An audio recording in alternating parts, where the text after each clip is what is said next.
This meeting is being recorded. Yeah, the meeting will be recorded, definitely, and we are going to send it to your email address, the same email address you registered with. That's what we are going to send it to. Then I'll see if I can also send it to your phone number as SMS later today. All right, so you can see the screen. I'll go ahead and share the screen now while I invite Mr. Augustine to take over from here.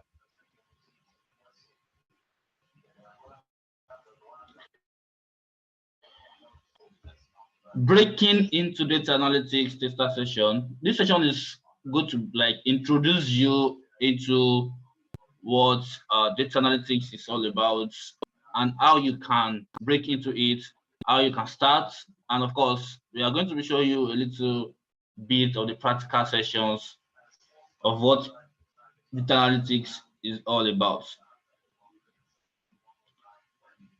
So this is the breakdown of the time. We are currently at the introduction section where I take you through the faculty on the scorecard. So please kindly mute yourself, mute your phone. The meeting is being recorded. Please stay here. Even though we are still going to send you the recorded version, it's not like if you are presently at the meeting where you can ask your questions and interact one-on-one. So who are we? Who are the people at Scenario Academy? We are an expert-led people and enterprise transformation company. We help organizations leverage analytics to improve business metrics and individuals looking into improve the analytics capabilities for better performance in their current role. We are largely inspired by the need to help develop great workforce for fast growth companies. So these are our instructors. Our instructors are actually seasoned experienced um, individuals who are working for different companies around the world. Taiwo Ayeri is a BI developer who is currently with S3 at UK. Opeyemi Fabiyi is analytics engineer currently with Data Culture in the US. Augustine is currently with United Capital as the data engineer. Then Stevie Oriyomi is currently working at Amazon as their senior compliance associate. Then we also have Kazim Olawale. Just the same way he's smiling in the picture, that's how he's always smiling. He's currently the financial planning and reporting manager at Freshland Capital. Then we have Dame Ladi Agbola, who is currently data engineer at Data Culture, United States. So others include First Bank, Salaries, Capital.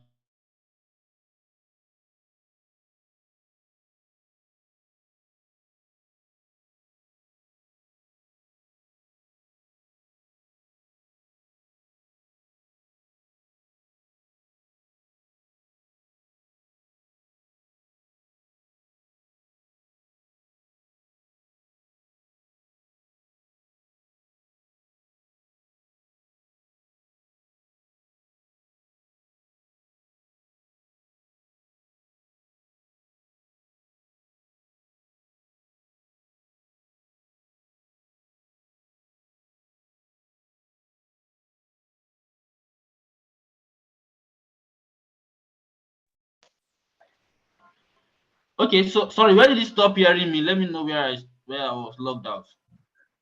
Data for sure. That's the last thing I heard.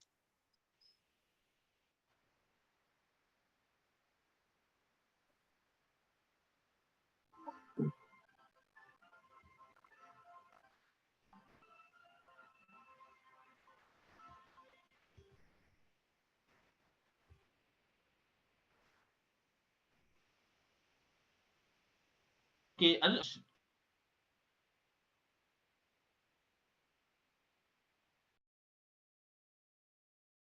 we have local training centers, understanding.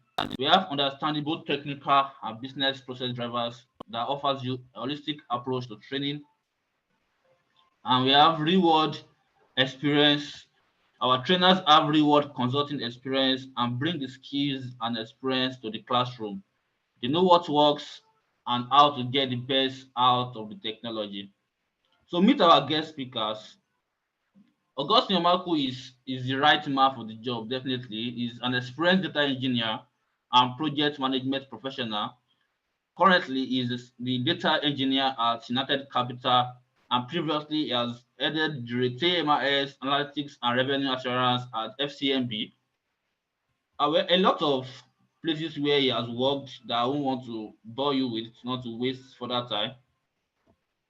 So let's look at our second guest speaker, David Adejimo. He's an experienced data engineer and project management professional as well. And previously, he was the business intelligence analyst at Cobalt 360. So these are going to be our instructors for today, and they'll be taking you into breaking into data analytics, how you can start, what you need, and how you can be ahead of others even in this industry.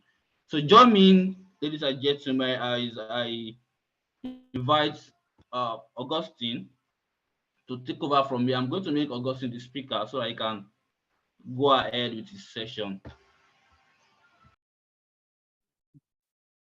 Okay, thank you very much.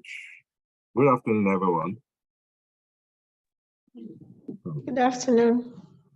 Yeah, if you can hear me, and if you can see me, let me see some 111s on the chat box. Some 111s.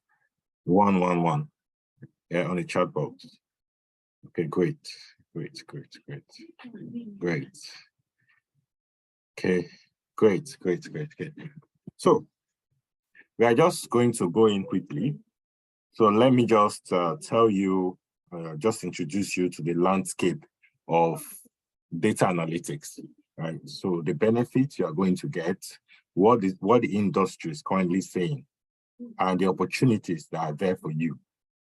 For people who are just starting their careers, and for people who also want to transition into data analytics.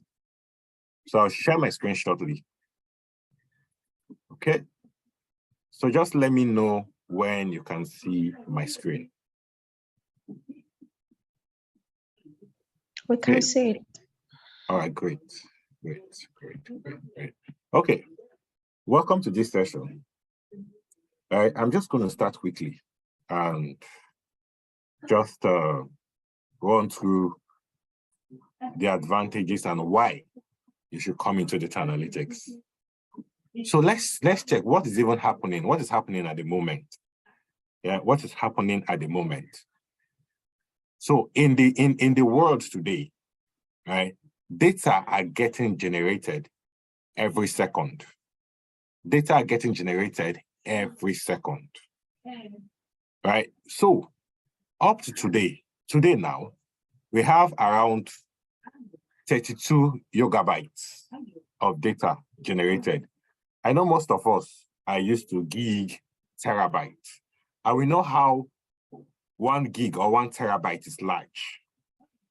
Yeah, 1 gigabyte is like how many times a gig? That is like a billion times a gig. That is what a gigabyte is. So out of these 32 gigabytes that is being generated, so only 11 gigabytes is being analyzed today. So we still have 21 gigabytes of data that is being generated that is not being analyzed. So our sources are IDC and statistical. So you can see the breakdown of data based on the nomenclature or the name and the size in bytes and what they're equal to. So for example, 1024 gigabytes, 1024 zettabytes is 1 gigabyte. So, and this is, if we come from gig or tera, which most of us, of course, we are used to. So is taking this 1024, 1 terabyte, 1, 2, 3, 4, 5 times. Just the multiple of it. That will give you, that is a gigabyte, for instance, is 5 times of 1024 of a gigabyte. So it's very, very large. It's very, very large. So now the gap here is that we still have 11 gigabytes of data that needs to be analyzed. And that's, sorry, 21 gigabytes. And this data, to analyze this data, you actually need what? Resources, such as computer, systems, and humans to analyze this data. And this data is all over the world. Right? And so we'll also be talking around the roles, the roles required to analyze this data. Analyzing data is making sense, actually making sense out of data, right? And there are different roles. There are different roles in the data analytics occupation that helps make sense out of this data, because the way data comes, there are two types of ways that you can get data. It's either in structured format or in a structured format. So all this, we have different rules that we analyze, that we clean this data. We have rules that cleans data, the rules that analyze data, and the rules that implement some machine learning techniques on data to give more intelligence. So in data analytics, so we look at the insight out of the data and the foresight. And also before you can get insight, that data must be cleaned. So we have roles like data engineer. The data engineer, the role of a data engineer is to clean dirty data and transform it to a form you can actually analyze. So while we have other roles, I'll just look at two. While we have data analyst role, which is to analyze your data and bring insights out of that data. So, but in most organizations today, a person can function across both roles. Or more than one role, but ideally, these roles should be separated. So now, in analytics or in data analytics, there are different forms of analytics that you can carry out in data analytics. And there are different things that you look at to bring that insight or that foresight out of a business. So the key thing in data analytics, because we mostly focus on business analytics, because there are some other forms of analytics that are not business-based. But the most broadly used and the most widely used one is business, because most people analyze data to profit from it. All right. So now, I'll just introduce you to some form of business or data analytics that you can come around, that you can see. So first one is the time intelligence analysis. What does it say? So it helps you compare period versus period. That helps you check performance within your organization or performance of a process, if you are doing well, versus a prior period in time, which can be monthly, quarterly, or yearly. So, or any time frame. So now, and apart from time intelligence, there are also dimensions. These are called dimension ways which you can analyze data. You can also see data from the location perspective, where you do location analytics, identifying trends, identifying changes across location. You can also see product analytics, sales of products. How are you trending across product sales? Which product is selling more than the other? How can you batch product together to sell to be more profitable? So you can also analyze by distribution channels. So if you are in industries, like industries that distributes wholesale in the wholesalers. So they would like to know which distribution channel work best for them. Or if you are even in financial institutions or so they also do distribution channel analysis, where you see the channel where you are making sales the more.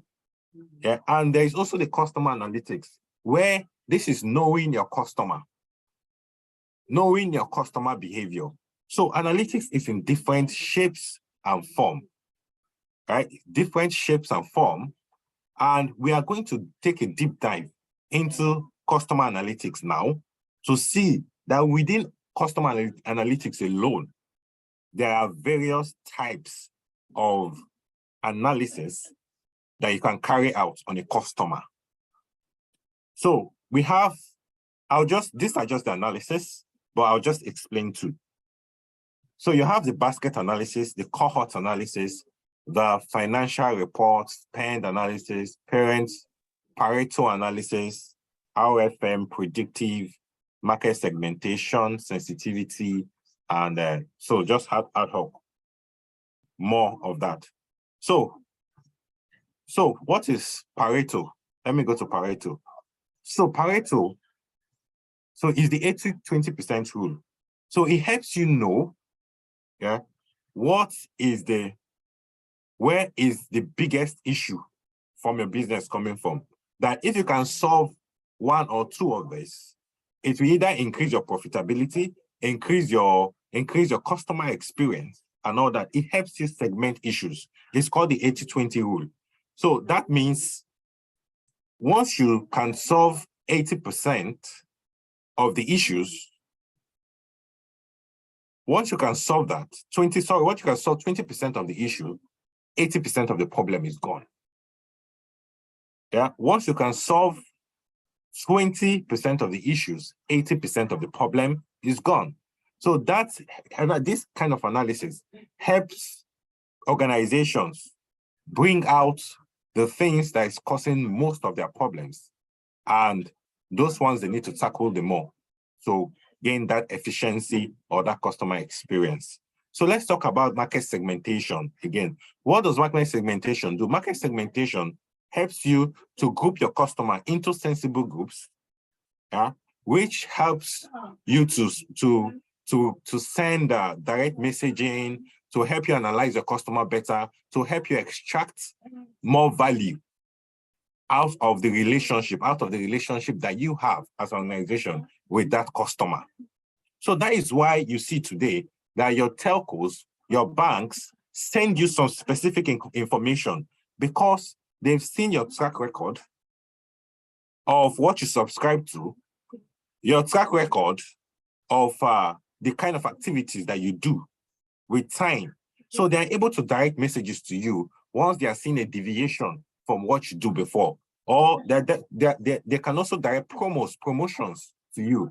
Also in Google, you can see that when you go to Google or when you go to TikTok or when you go to Instagram, there are some kind of videos, or YouTube, there are some kind of videos that just automatically comes to you. Yeah, that is based on, you've been segmented based on the common videos that you watch. So you continue to get that feed when you go on YouTube. For example, if you watch a whole lot of football on YouTube, once you open YouTube, that is what will come up. So the things you may likely want to see, that is what they will feed to you. So enough of this. Let's go to, now we are going deeper to how it concerns you, right? We are going deeper to how all this that we have been saying concerns you. Typically, this is the structure of, this is just a general structure that most organizations use in analyzing data sets. So first of all, there are data sources. There are different data sources that you can get, where data get generated. You using Facebook, you using Twitter, you using your phone, making calls and all that, you are generating data, and they are going into a place that we call databases. They are going to some form of databases that organizations have access to. Yeah, there are so many databases that data goes into. And now what happens? Typically, all these databases are in different places. They are disparate data sources. They are just in different places. So typically, there are connectors that you as data engineers or data analysts get this data from these sources. So the process of getting this data is called data migration, transformation. You are ingesting the data into a central point, yeah, where data is being stored. These are multiple sources. You get them into a central point that is called the data warehouse. Yeah. So the data warehouse, from the data warehouse, we can now come up with what? live dashboards and alerts that people can see real time, yeah, to make decisions regarding businesses. So what you want to be is to be an enabler for business owners and for people to make decisions regarding their business for growth. So what you want to be is to acquire that skill to be an enabler to help businesses do this. Now, so without data sources, there's really nothing like data analytics or business intelligence, nothing like that. So there must be data sources. Data sources must exist. So when you get the data sources through what I said just now, transformation, so you have to clean the data because the way data comes, it comes in a form which is dirty. That is why your services are needed. If not, automated platforms can do all this if data are automatically clean and analysis ready, right? So now your AI, or what they call it, AI can do all this. So, but data come in very dirty format. So you still need someone with that skill to help you clean this data with the right tools and with the right technique. So after cleaning this data, then it comes visualization and reporting. So now, let me show you the roles that are related to all this. So getting data from data source into warehousing.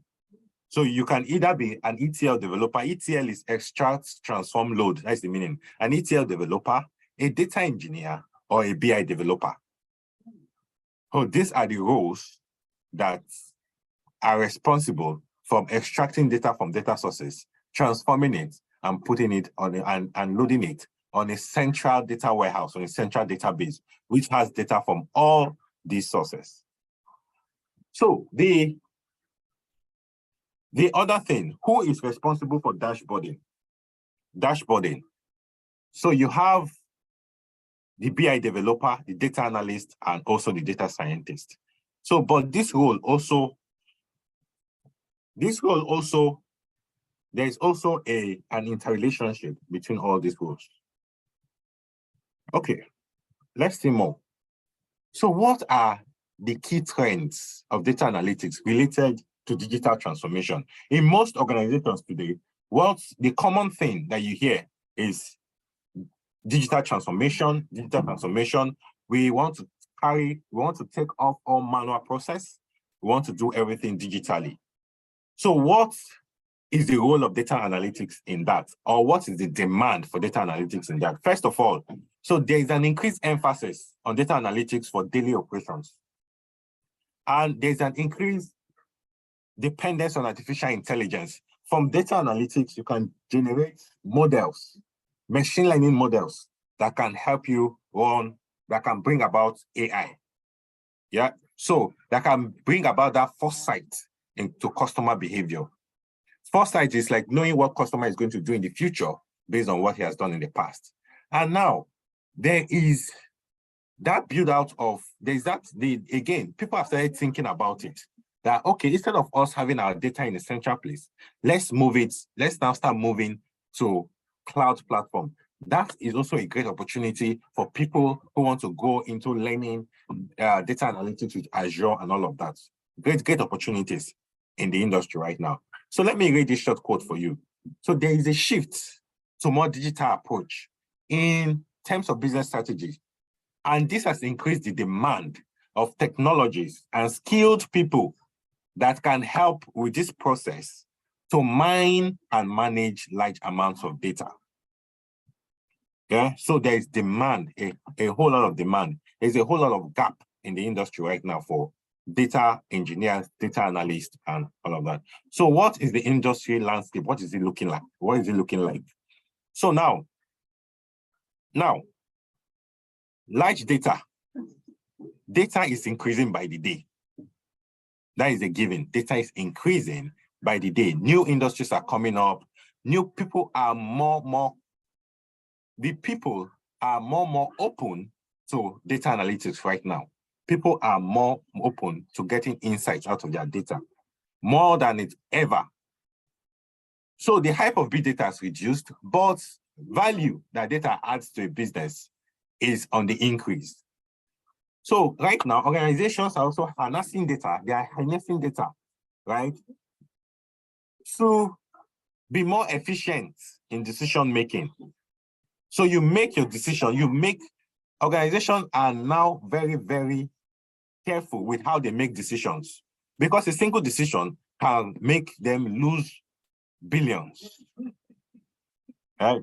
So organizations now rely more on data more than ever to make decisions. So, and now the part for you, there is a limited pool now of skilled people in the global market, not in the Nigerian market alone, in the global market. So many organizations do not have people that are skilled to extract value out of their data. So how to transition? 4 easy steps to transition. First of all, you take a data analytics course, which is what Scenario Academy offers. So again, I also tell people this every day. There's a whole lot of online courses online, but it's good. What is good is you should be focused. You should know what to do, not just jumping from one thing to the other. Oh, this is the raining thing now, I go and take it. No, you should have a strategic approach and a process-driven approach in getting things done.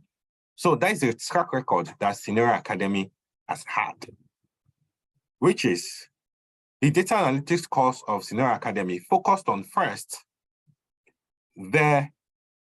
how you can easily come in, which means you must learn the easiest parts first. What are the easiest part? The easiest tool to use to break into the industry. So after that, you can go for more advanced stuff. Yeah. So the course I particularly like in Scenario Academy is that combines Excel, Power BI, and SQL. I love that course so much. So the other thing again is after you've gotten a course, learned that course.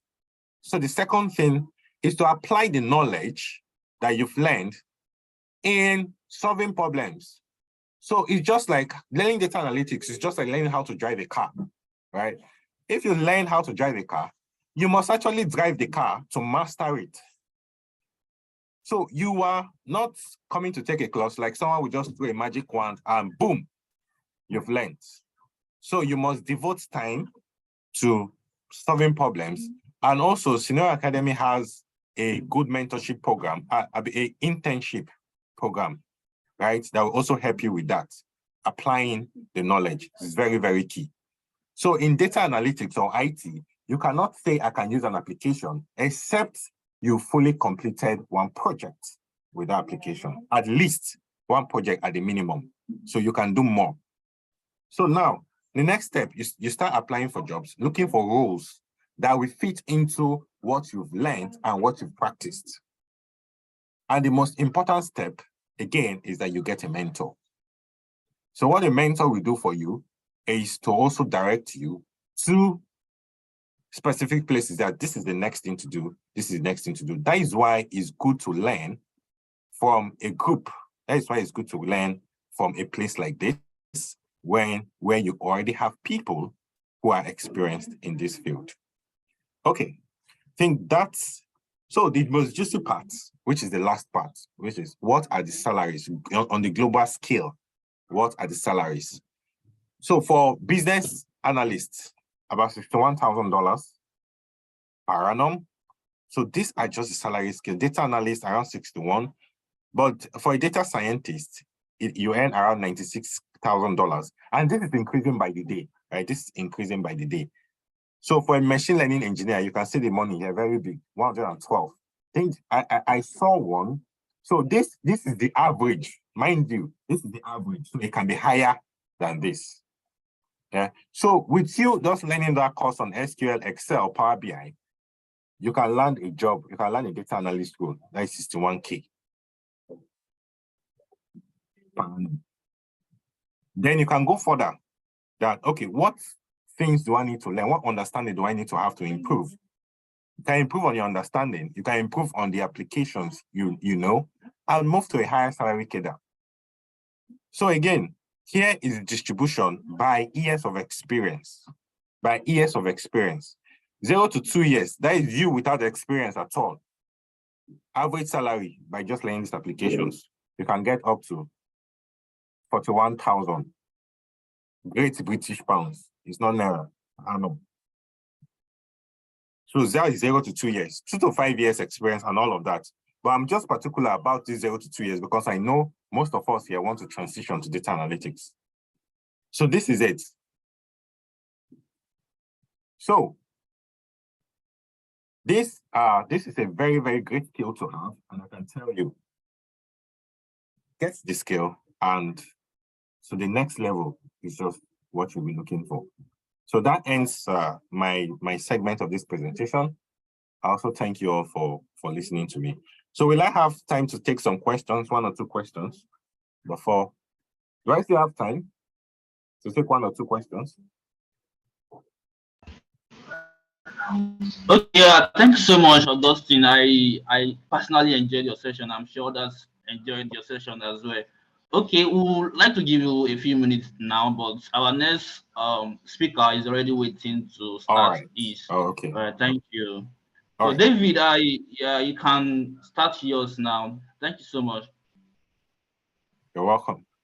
All right. Good afternoon, everyone. Can you hear me? Please confirm if you can hear me. Good afternoon, everyone. Just to confirm, can you hear me, please? Good afternoon. Okay, good. Yes, we can hear you. All right, cool. Great job, Augustine. I've been listening to this session. I mean, that's very profound because it basically touched most of the aspects I would have loved to touch. I mean, just try to talk about the opportunities that you have in this industry, and as well as why you're actually in the right place to learn what it takes to be a great data analyst, right? So I'm David Adejimo, and I'm glad to be here this afternoon. Sorry, I cannot share my screen. You cannot share screen. So please give me that permission, right? Can you confirm? I can share my screen. Oh, okay. So basically, as my name mentioned, David Adejimo, and I'm currently a senior data analyst or business analyst at Hydrogen. So Hydrogen is actually a fintech company. All right, so you can try it now, David. Sure. Okay, cool. Thank you. Let me do that. Okay. All right.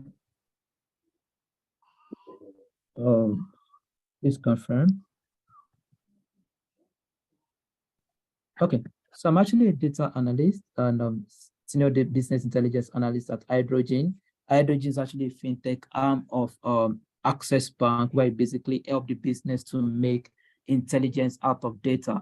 I know I'll be referring to some of the things that Augustine actually mentioned to say that organizations in Nigeria today or across the world, they're actually driven by data. And it's very important that you master this skill so that it's going to help you to actually position yourself in the data space, right? So actually be more relevant across organizations. You know, my previous experience is actually around, I work with Kobo 360, which is actually a logistic company in Nigeria, then Sterling Bank and Food Concept PLC, right? So these are the places I've worked as a data analyst. And I can actually guarantee that one of the things that is very important across these places I've worked is the ability to leverage on data, right? To actually make that business insights. And also, when you're actually working as a data analyst, one of the things that I've been learning from this course is to say that it's not all about just trying to look at data and build reports.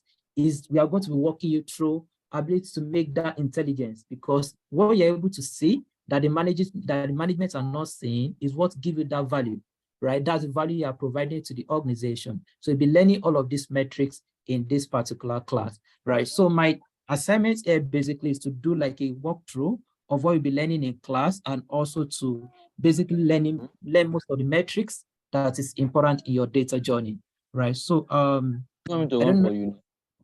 Can you hear me? Someone say something? Okay. All right. So I'll be sharing my screen again, which is Power BI screen. So I want to do a walkthrough, like a demo of why Power BI, why do you need to learn Power BI, what I think I've been learning in class as regards Power BI, right? Okay. So basically, this is an application tool that is called Power BI. Power BI is actually, according to Gartner reporting, as at November 2022, the number one Power BI is the number one business intelligence tool in the world as at today. And also because Nigeria is actually a Microsoft dominated environment, right? It is important that you have Microsoft Power BI skill in your as part of your tool skill, as part of your skill set, right? Because this is a tool that every organization actually look forward to, right? So it is important that you actually master this skill so as to help you to add value to the organization, right? So this is Power BI, this is how Power BI works, and this is called Power BI. This environment I'm currently on is called Power BI Canvas environment. Canvas environment is where you build your data dashboard, right? This Canvas environment, right? Then we have this other tools, like, okay, let's say there are over 250 plus data sources, as Augustine rightly shared with you, that you can connect Power BI to.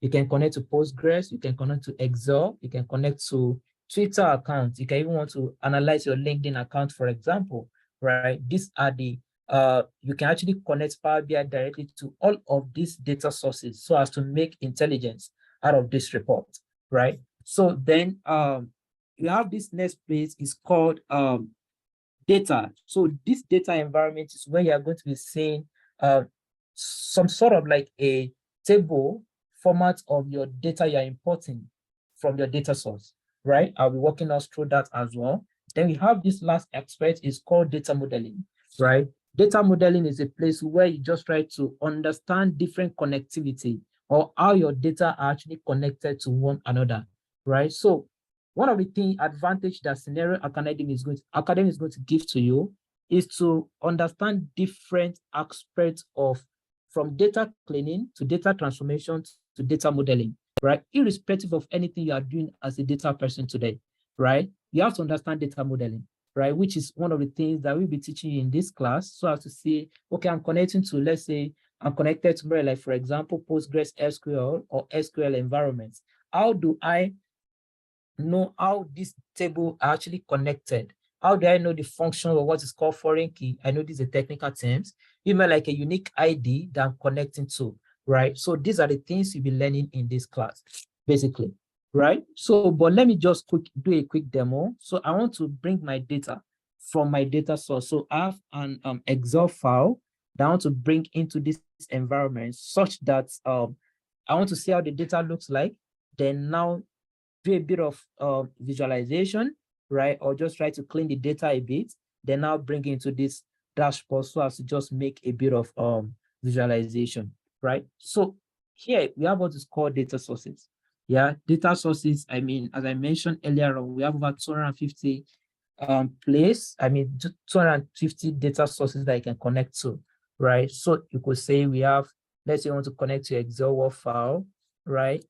You want to connect to a file, this Excel, you can connect to a CSV, you can connect to a folder, and we have Power Platform. So we have Power Platform. Power BI is under Power Platform when it comes to Microsoft. So we have Power Apps, we have Power Visual Agents, then we have Power, couple of Power Apps and platform that we currently have under Microsoft, right? Then we have Azure environment. Azure is like a database. We have Cosmos DB.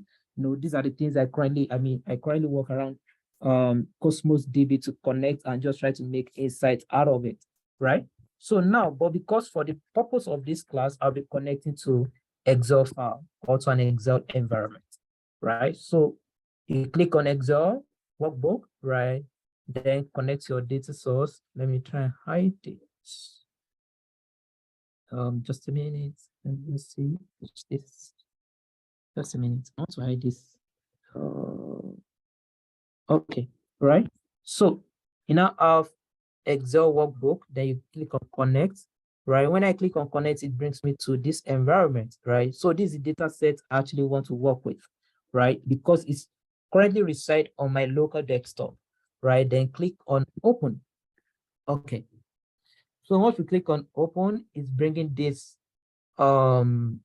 this data set that I currently have in my local desktop. I'm trying to bring the data set into my Power BI such that at the end of the day, I want to help the business to make insightful decisions, right? So we have each of these tables. Click on this, click on this last one. Then you click on right? Hold on. Okay, then click on transform data. You know, when you are working as a data analyst or as a BI developer or as let's say you're an analytics engineer, right? Each of these things is very important that you don't just try to load your data directly. You're able to just find a way to transform your data to understand the data. And these are the things I've been learning from this class to say that, okay, it is not just enough to say, I just want to build dashboard and just go and, post on LinkedIn or something. You'll be learning first-hand experience from this class to say that, okay, what are the practical ways, what are the best practice when you are trying to work on your data set? How do you actually go about this, right? Not just say that, okay, I just want to build dashboard, no. It's important that you're able to understand that, okay, when I import my data after transformation, then take me to Power Query.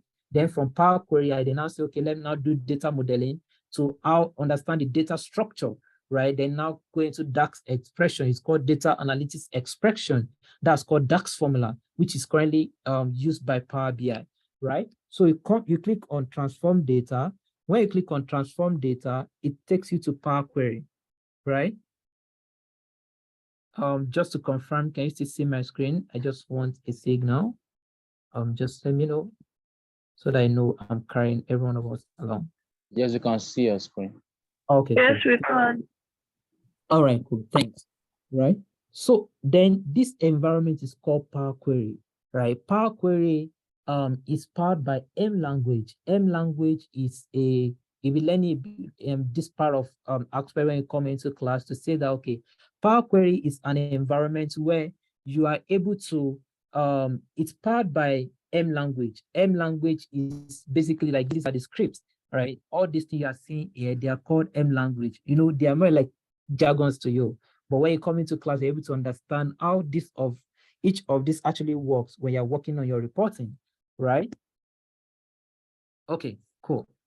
So then when you now bring your data, we are currently in Power Query environment. So when you bring your data, the next thing is to understand, okay, what are my data type, right? For example, how do I know that, okay, an ID is supposed to be a text, it's supposed to be a whole number, it's supposed to be a decimal, right? So it's important to actually know how data structure works. So the thing you'll be doing around here is to understand data structure. For example, you're working with an ID. ID is not something that I can sum. Let's say, for example, you are working with a data and say, let's say, let me use a case of ShopRite, for example. When you're entering into ShopRite, you have each unique ID. When you use your transaction, you have customer ID. Let's say you want to pay for something, right? And let's say your ID is currently, let's say 30, and the next customer comes in is 31, and other customer comes in is 32. So let's say we have 31, 32, 33, up to 40 customers, right?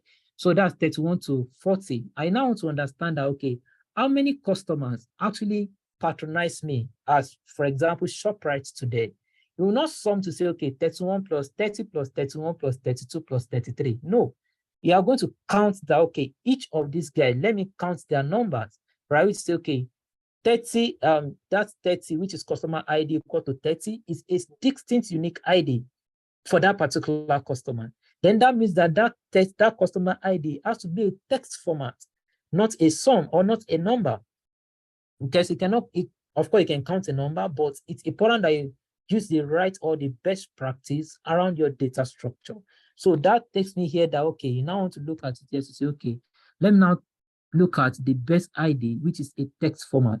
Then you click on text here, right? It's going to ask you for this to say you want to replace the current or you want to actually add additional steps. Then you want to replace the current, right? You basically do this, right? To say now that at the end of the day, we want to count each of our IDs, right? You cannot sum 7981 plus 740. No, you have to count this as a unique ID, count 740 as a unique ID, count 741 as a unique ID. Well, these are the things. Sorry. Your screen is stuck on the Power Platform homepage. I don't know if it's just my screen. Power Platform homepage. Probably it's just Sorry, the Power BI homepage. Can someone else confirm?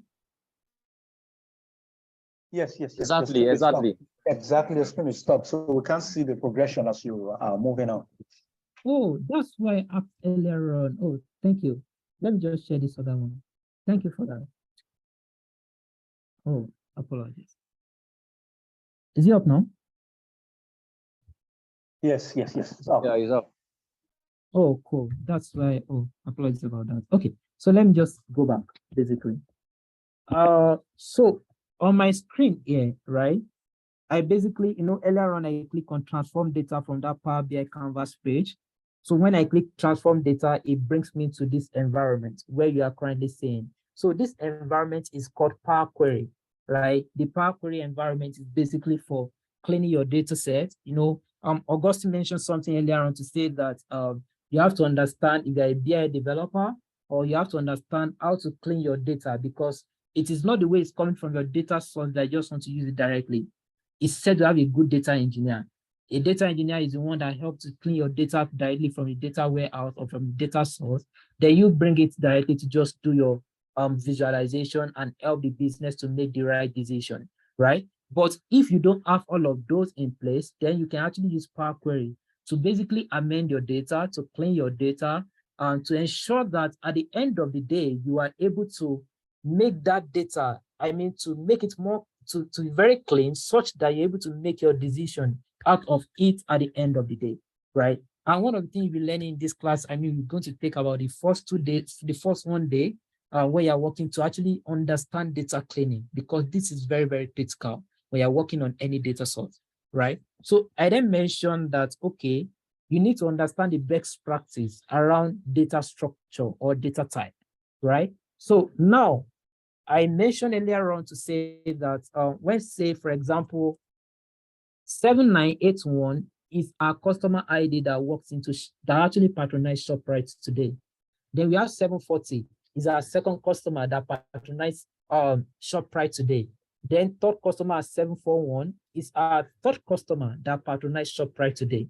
I then mentioned that, okay, when you now want to know each of the customers that walk into ShopRite today, you will sum this unique ID 7981 plus 740 plus 741.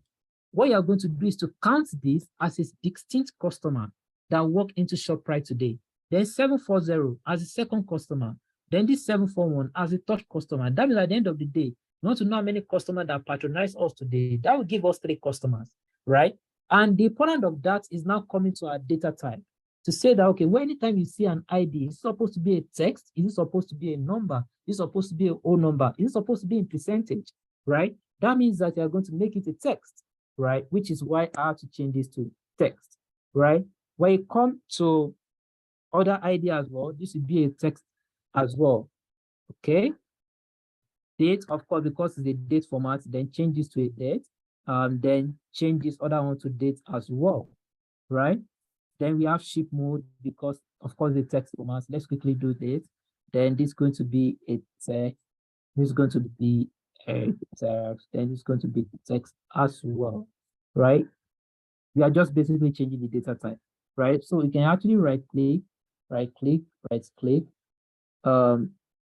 this one, then change the data type to text here, right? So it's realize that that is already changed. Let me quickly do this. Okay.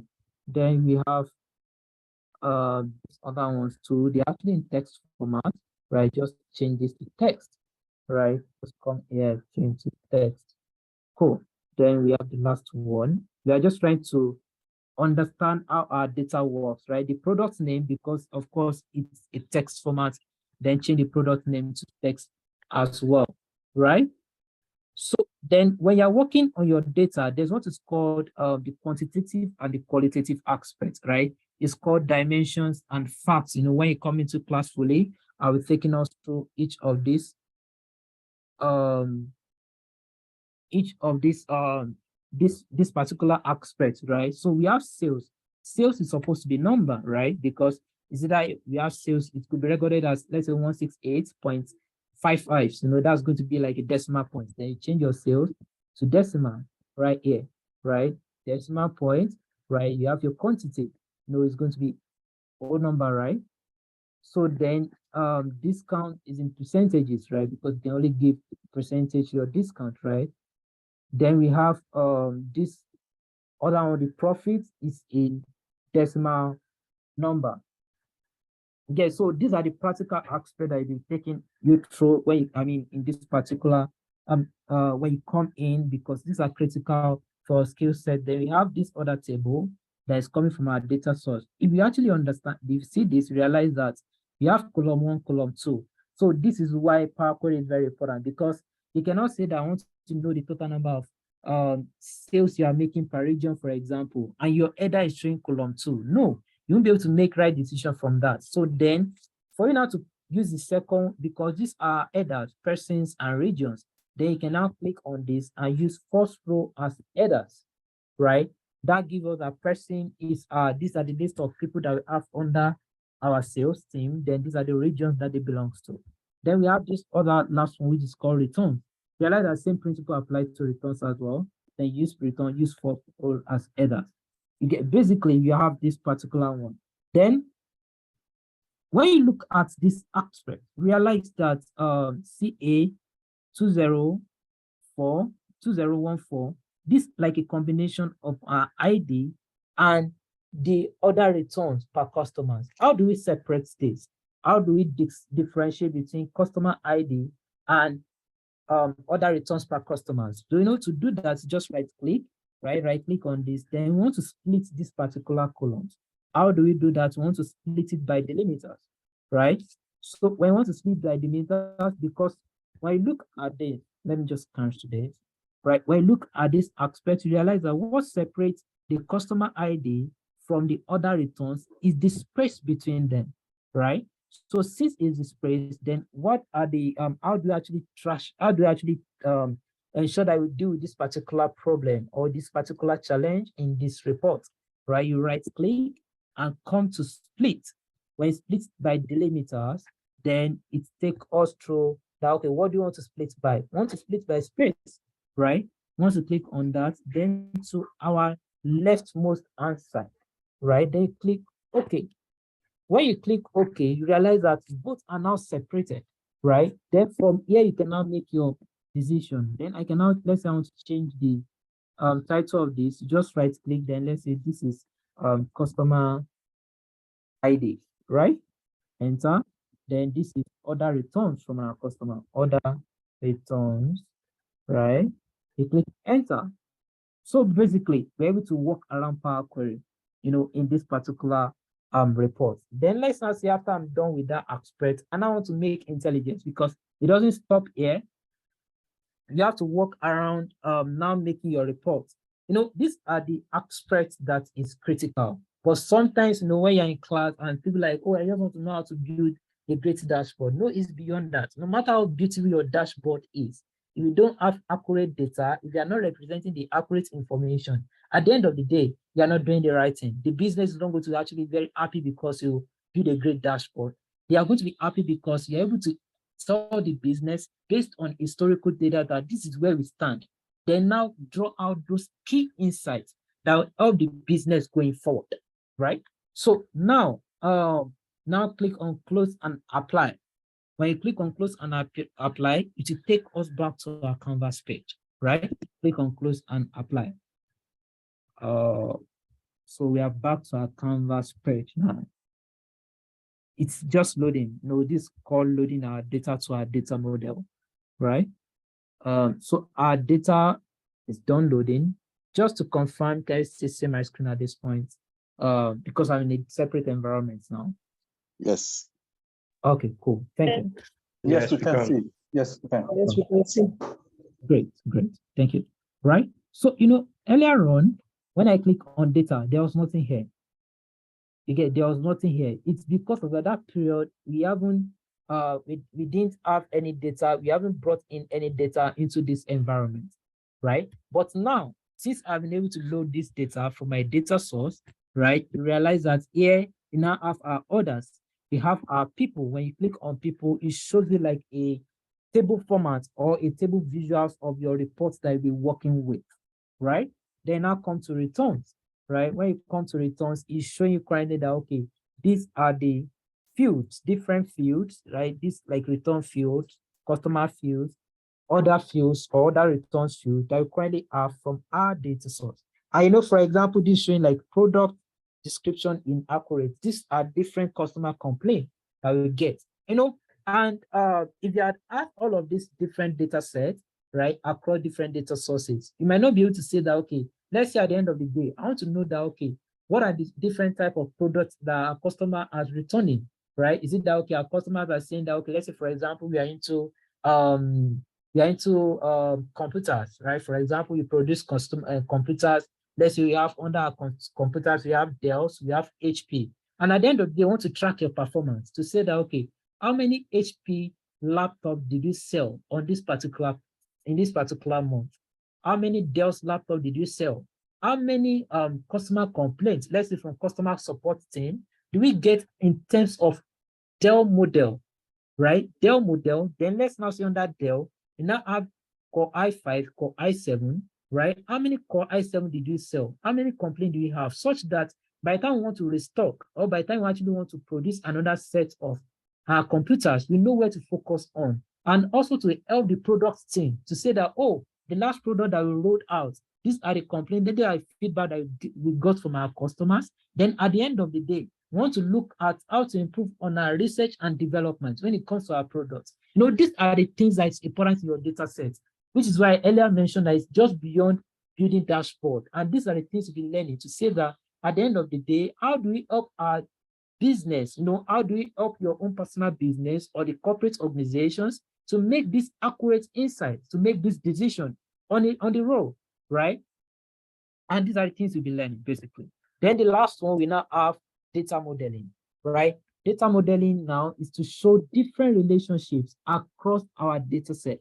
We have relationship between other table. We have the relationship that is showing between returns. Then we now have how to actually connect each of these tables together. We have customer ID here. Now connect to customer ID on returns table. When you do that, what you have here is there's what is called cardinality, right? Cardinality is it shows different type of connections that we have across our table, right? It's showing that, okay, we want to connect customer ID from this table to customer ID from here. Then we have many to one, one to many, one to one, many to many, right? And of course, this will be explained later on to now say that, okay, when do we use many to one, many to many, one to many, and many to one to one, right? Once you click OK, it's showing that, okay, these tables are actually interrelated or they are connected, right? At the end of the day, right? So then let me now go back to our Canvas page, right? So when you get into Canvas page, please, any questions so far, or you want me to take us through, then at the end of the day, I ask us, or I have a bit of time to just try to answer your question. Any questions so far, so that I can just proceed? We'll ask questions later. Okay, thank you. All right. So now, I now come into your visual. Yeah, right? sorry. My name When you come into your Canvas page, this is where you now start building your reports. When you have that's from bringing your data to your Power BI Canvas, and from there take it to Power Query. From Power Query, take it into data modeling. From data modeling, then now use what is called DAX, right? You start writing DAX formula to make each of these expressions to be more meaningful, right? So let me just use this for example. Let's now say at the end of the day, you want to build your report here. So when you want to build your report, of course, under DAX, we have what's called implicit measures. We have what is called DAX, and then like basically measures around it, such that the implicit measures, and we have in this environment, we have what's common like inbuilt DAX. But what we'll be taking you through in this particular class is to understand how to write data analysis expression, right? Basically. But for this particular class, or for the purpose of this class, I'll just be doing a bit of just trying to show how to build visuals, which is basically around just try to drag each of the insights we want to make, then just try to show us a bit of visualization. That's basically what I'll be doing here, right? Then we have this environment called filter pane. We have this is called visualization pane, right? Visualization pane is an environment where you try to choose visuals that you want to bring in to make insights. And also, you know, one of the things that is very important to understand again is to know when to use the right type of visuals, right? To say that, okay, anytime I see a donut chart, when do I use it? Is it recommended to use a pie chart when I'm building my dashboard? Is it the best practice? Is it important? Or when do I know when to use a map, right? So these are the things you'll be learning from this class basically, right? So now, let me choose one of my visuals, which is called clustered visual or cluster chart, right? On cluster chart, let's say I want to just represent each of my products name by the amount, by the sales that we do in a particular period. So I want to bring in my product name, right? It's currently loading, right? So when I bring in my product name, then bring in the sales, right? Realize that when I click the sales, this chart actually pops up, which is showing that, okay, we currently sold, let's say we sold about Canon image, Followers image, Cisco image, you know, just try to build this first report, right? But basically what we did here is just try to, you know, we didn't write any darks here, right? Just drag in the sales format or drag in the product name to get into this environment, right? But of course, you can do this, but it's not the best practice. The reason is because when you now start to say that, okay, let's say we want to calculate sales as at last year and sales as at today. How do you do the comparison? You know, you'll be learning the time intelligence function, right? To say, I want to look at month to date, I want to look at the sales that we make as at yesterday compared to today, because these are the key decisions that organizations want to make, right? So you first do more like our top sales. We are looking at our top sales here, sales by their product, right? I just drag this in, right? Let's now say at the end of the day, we want to look at our segment, right? We want to do segments to say, okay, we have different and 3 different segments in our business. We have the consumer aspect, we have the corporate, we have the home office, right? Then I want to know the sales that we are making for this product. You know, when I click let me take this out again, right? Let's say I want to use a table. You click on table matrix, table format. When you click on table, you click on segment. When you click on segment, you click on sales, right? You see, when I just click on sales, these figures actually pop off to show us different sales that we make for each of these products.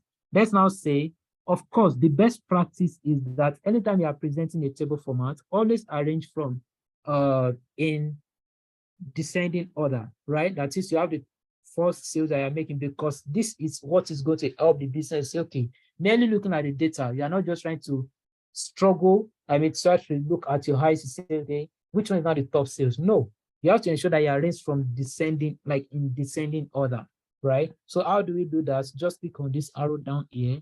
It automatically arranges for you in descending order, right? Which is why you now have consumer. Our top sales first is consumer, followed by corporates, followed by home appliances, right? Of course, the best practice again is to say that, okay, you're just representing this figure for me, right? How do I know in what currency is this? Is it in Naira? Is it in dollars? Is it in pound sterling? Or it just depends on basically the currency you are working with, right? The best practice also is to ensure that you always have your currency as part of the data set you are representing to the management, right? Of course, how do we change that? Let's assume in quotes that this report is actually in dollars, right? You click on this sales. When you click on sales, you come to this icon, right? Just beside the dollar sign, right? Right under you click on it. Then you have different currencies that you can choose to work with. It depends on the currency you are, that is actually in your own regions or based on your data set, right? Let's use Naira, right? How do you get Naira? You scroll down, you see Naira because you see Naira now because you're actually in Nigeria. So you click on this, actually showing Edo State, Nigeria, right? So when you click on it, realize that this changed to Naira, right? So this is a currency, it changed to Naira. Then let's now assume that, okay, this not actually in 2 decimal place, it's just in, there's no decimal place at all. How do you change that, right? Click here, you press 0, then you press enter, right? This automatically erase the decimal places that we have, right? Basically. Then let's now say we want to look at profit, right? To say that, okay, which profit are we even making per state, right? Because geographical location determines how our business actually thrive. For example, let's say you deal with agricultural product, right? If you deal with agricultural product and you're looking at, okay, where do we actually make most of our sales from, right? Are you looking at, okay, where do we sell? For example, let's say we are into cocoa production, right? When I look at cocoa production, I now would say, okay, is it where do we actually make our sales in part of Nigeria the most, right? Is it that, okay, where we sell more and after we are done with our cocoa product, we export to Lagos from, let's for example, this is produced in Osun State, you take it from Osun State to Lagos, from Lagos to China, right? We now want to know that, okay, which of the region do you actually ship the most when it comes to our product? Which of the regions are we actually driving our profits from the most as part of our product? These are critical things, these are critical questions that I need to actually understand, more like mind mapping, to know what are the key questions in the business are, right? Then also, now look at, let's say we want to look at our state, like each of the states, what is the profit we are making? So as to know whether we need to spend money on marketing or not in this particular environment. You press table, right? Then see this particular state. You realize that in Arizona, you're actually making negative sales, right? Then we now start asking questions. Why are we making negative some regions? Why are we making we are making high value in other regions? Could there be things that we need to do better? What are the things that we actually need to stop doing as a business, right? Then we click on underclick. Mention the first rule I mentioned, that it's always good to arrange your data in descending order, right? So you now realize that, okay, the first region or the first state you're making our sales from is California, followed by New York, followed by Washington, right? So I think, so from that, then you can now basically just try to clean up later on, right? Just to clean up later on when it comes to this report. Then after you are now done with my, like now going to do a guide of how do you actually develop a proper dashboard. Then when it comes to your dashboard, Power BI actually give you the option to export this report to PDF, right? Of course, we'll be helping you to actually ensure that you have access to a Power BI service. You know, in Power BI, we have Power BI desktop. What I currently use is Power BI desktop. We have Power BI service, which actually use a more like a so-called pay version, because you have to pay for this stuff to actually have access to it in the cloud, right? To publish live, you know, and these are the things that is important for your project, to say that at the end of the day, I want to, let's say, for example, I contact you today that, oh, I need a data analyst for this particular role, and I request for a portfolio. How do you share with me? If you're sharing a PDF with me, I may actually say that, okay, of course, I need better things from you, and these are the things I'll be getting from this class. I think that's basically a couple of things I just want to show us from this report, right? Let me just see, press Ctrl S, then use the PI, and you save your report, right? So let me just stop here. If you have any question for me, please let me know. Let me just stop here, basically. Thank you.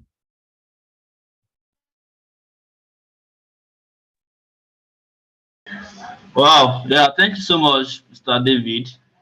Please, if you have questions for David, you can ask now. You can just wave your hand, then unmute yourself so that you can ask him any questions you have.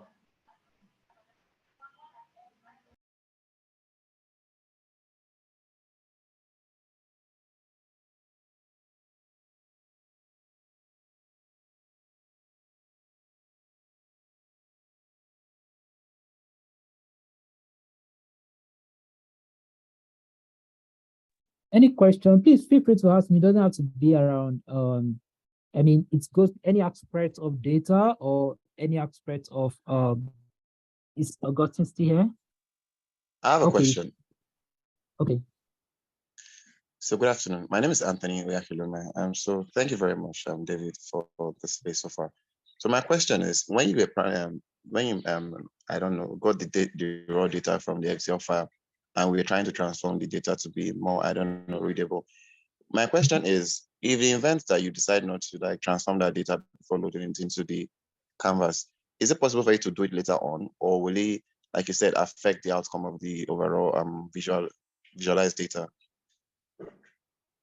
Yes, absolutely. It can actually, you can do it later on, right? Let's say you just bring in, just load it directly to your Power BI Canvas page. You can do that directly and you can actually change it later on. But also the best practice is that if at all you didn't use the right format or you didn't clean your data properly, it's going to affect the outcome, right? And with that one, it might not actually help the business to make accurate decision. That's why it's important to go through Power Query first before now loading it to this environment. All right, thank you very much.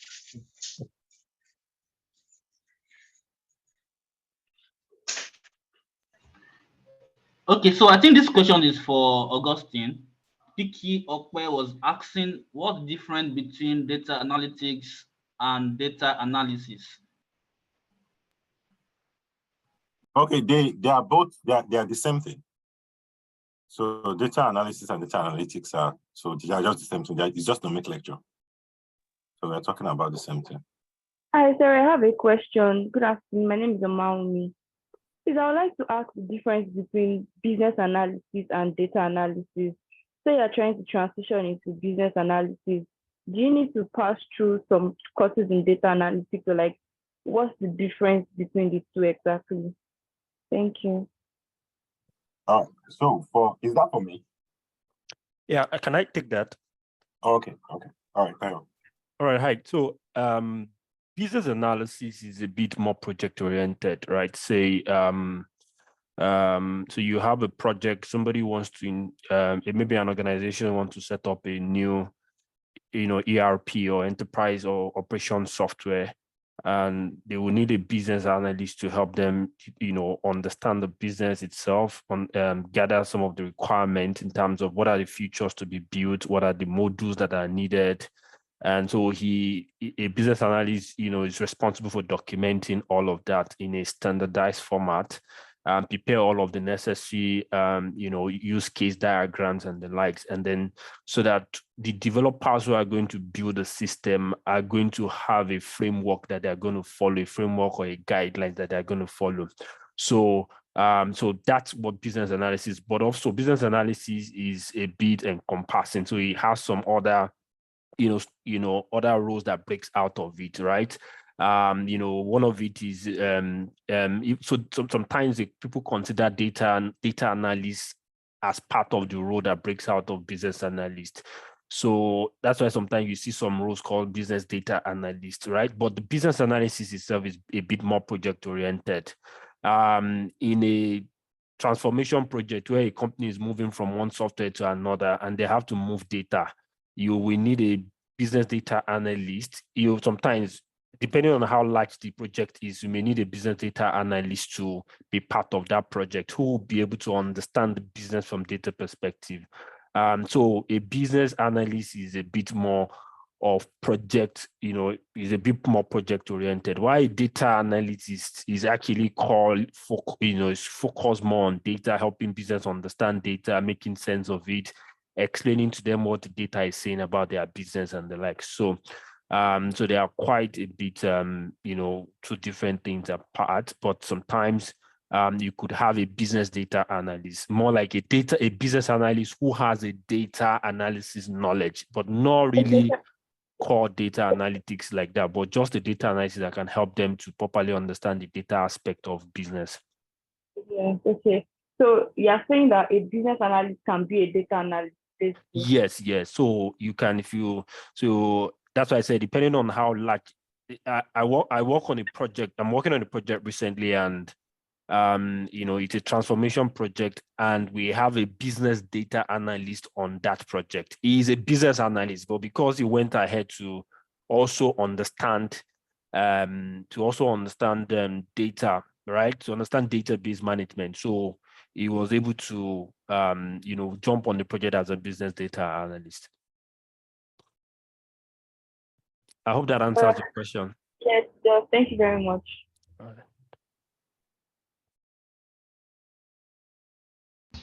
All right, thank you so much, Mr. Taiwo. So we have two more questions here. Can we also call Pareto analysis as root cause analysis? Okay, I think this is for Augustine. Oh, sorry, I didn't quite get that. The can says, can we also call Pareto analysis? I think you mentioned something like that as root cause analysis. The person was trying to ask if Yeah. the same Oh, thing as yeah. root cause analysis. Yeah, so that's what in essence, that's what it helps you do. It helps you identify the root cause, right, of a problem, of a challenge. Yeah, that's what it does. Thank you. Okay, this is for Mr. David. Kindly shed more light on the cardinality. When do we use many to one, one to many, etc.?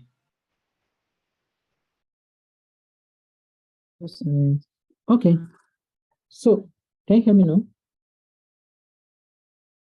All right, so basically when to use many to many and which one? Hello? One to many. One to many and many to many, right? So the best practice is actually to use one to many. Many to many is more like, let's say you have a replica of what is your first table to other one. But meanwhile, what is supposed to be that from your fact table, which is more like the table that contains what is coming, like the key inputs or key deliverables from key IDs rather, from your facts table is connected to your dimensions table, right? So the best practice is to use one to many. However, when you're using many to many, it's like, let's say you have the same thing that's on your facts table and your dimension table. So that means that the same thing is actually linking each other, right? But the best practice is always to use one to many in your dashboard. But also it depends on how the data transformation is actually right? It depends on how the data source it actually looks like. Does that answer it? All right, yeah, thank you so much. So I will hand over the speaker to our next speaker now. Mr. Taiwo, you can take over from here.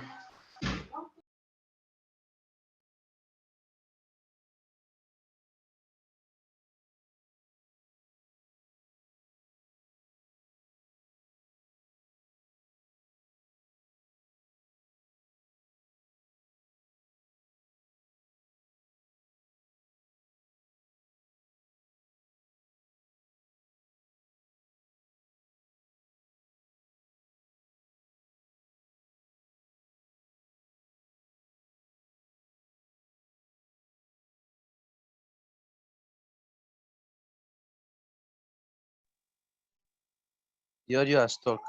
I can't hear anything from my end here. Oh, sorry, I didn't know. Sorry, I didn't know I was on mute. So I said that there's still a question here called for, or like, can a data analyst play a business analyst role as well?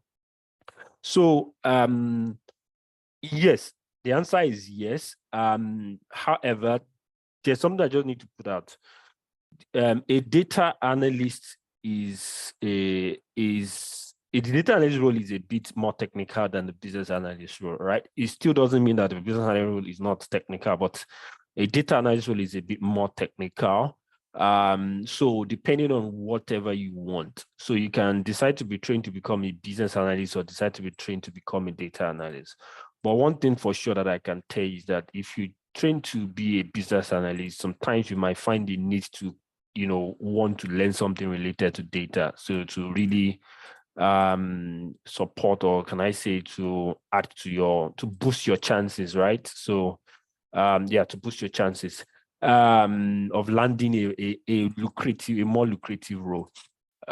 So it's easy to be a business analyst. It's also easy to be a data analyst, but I think it's data analysis is quite a bit more technical. So you have to be ready for it. I mean, like, there are some stages of data analysis that if you don't really have that very great desire for data crunching, you may find it difficult. So yes, they both can play each other's role, but of course, as a data analyst, you need to understand a lot of learn some business analysis techniques before you can become, before you can have that knowledge or play in a business analyst role.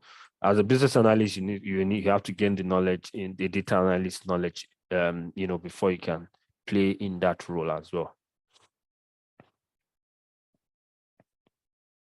All right, so I think we can take more questions after my presentation. So I'm just going to keep it short, maybe 5 minutes. My name is Taiwo, and I work as a BI developer, and at the same time I lead the faculty at Scenario academy. So I believe some of the introduction has been done earlier with respect to what scenario developers, Scenario Academy offers.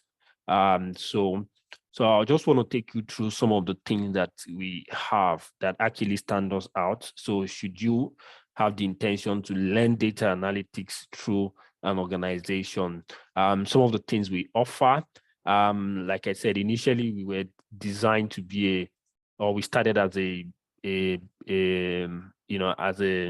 as a community, and then which actually morph into an academy. So because we are largely expert led, then it is kind of important that we ensure that we give out the best quality in terms of what the market needs to whoever wants to learn from us, right? In terms of what the market demands. So all of us are experts, are instructors, are people who work in top organizations. So you can be sure of getting the best value if you choose to learn with us. So in terms of what we offer, we actually take you to the normal rigorous data analytics process in terms of, teaching you the core aspects of the entry level aspect of data analysis. So meaning that once you join us, the first thing you're going to do is to start from the basic, which is Microsoft Excel. So Microsoft Excel, at the end of the Excel class, it will give you have that confidence to easily transition into Power BI, which is the next module. So Power BI is, the Power BI tool is what David has just displayed to you. It's definitely more interesting than what you have seen so far. So, we go into a bit more details, help you understand how, what type of analysis organization does, from time series analysis to, explaining to you some of the advanced customer analytics that organization use to, turbocharge their business. So, so we help you see, design some of the basic things that every organization will expect from you as a data analyst if you eventually land the role, what they, some of the things that they expect from you, and if the organization is unable to define what they expect from you, you as a data analyst, you also know what you can do for them before they even ask you for what they need from you, right? So we help you to understand some of the basic things you need to pay attention to and run for the organization in terms of time series, time intelligence analysis across several, product entities, right? And several business entities, like the product, the locations, the branches, the regions, the mode of payment, distribution channels, and the likes, right? So, and then some of the advanced customer analytics that the organization can leverage on to help them improve their business, or that can drive some initiatives that organizations can use to improve their business performance or business outcomes. So having said that, we also speak to you or introduce to you or show to you some of the, part of the advanced analytics that you can build your portfolio on. So meaning that after your training, we encourage you to build portfolio, and then we advise you some of the, project that you can focus on, project areas you can focus on to build your portfolio. So I can assure you that the moment that you finish your program, you do your capstone project, and then you start focusing on some of this project, playing around with some of these projects across all of these, some of these, areas, customer analytics areas, then I can guarantee you personally for sure that, you'll be in a very, very good, position to, to land a role, and to support that, one of the advantages of this project that you play around with is that when you eventually go for an interview and you start talking about the project you have done, you can pretend to say that you did it for an organization through us.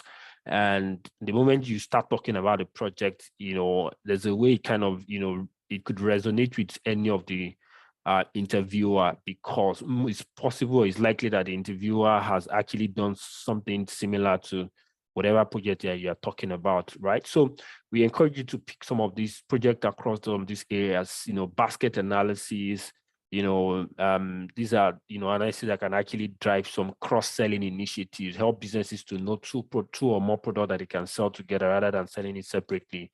You understand? So cohort analysis, spend analysis, Pareto analysis, the recency, frequency, and motivation. So we discussed this with you in the class and help advise you on how you can build your portfolio around this area, right? And the advantages and opportunities that comes with it. So having done that, we also so in terms of our learning approach, one of the things we realize is that sometimes it's very difficult to start learning, especially as an adult, right? So so these are some of the things that we have discovered over time in the course of our trainings, and we decided to adopt what we call a gamified learning approach in our trainings. So we ensure that we make learning fun, rather than, because we know that it's more difficult to be a student than to be an instructor. So so we try as much as possible to make our learning fun beyond just having a weekdays and a physical class. So like I said, we offer a physical class and also an online class, depending on whichever one is comfortable for you. So beyond that, we ensure that we give you all of the practice worksheet that you need. In terms of all of our materials are very well designed. So you can see this is an example of an Excel material. So there are section of the material where the instructor will do an example, and then you as a student, you now do the student exam, the student aspect of it, right? So our materials are very well designed, and and to actually make your learning more interesting and more fun. So this is practically just the Excel aspect of it. As you can see, we have built a very good materials in macros, or with macros, that will actually make your learning fun. And give you the appropriate data set that that you can relate with. So it can be a data set of a particular manufacturing company that sells product to customers or consumers or to distributors. So we also design some business cases to also make your your learning fun. So take, for example, now this picture shows an Excel, a SQL class where the instructor gives an example, and then go through the first exercise with you with respect relating to that example, and then you will now take up the remaining 2 exercises for each of the activities. So so that's some of the things we have done to ensure that whatever you learn gets stuck with you. Then, like I said, gamification, I'm not going to open up a lot about this, but once you come in and register, or show interest and register, and you take our class, you understand what I mean. So we try as much as possible to create some form of gaming activities in our learning approach, and then we definitely reward good performance. Capstone project will help you to solidify your knowledge. Certificate of completion is offered to you. Classes, regardless of whether it is physical class or online class, they are being recorded. So you can go back to replay it, especially if peradventure you miss any of the classes, you can go back to replay it.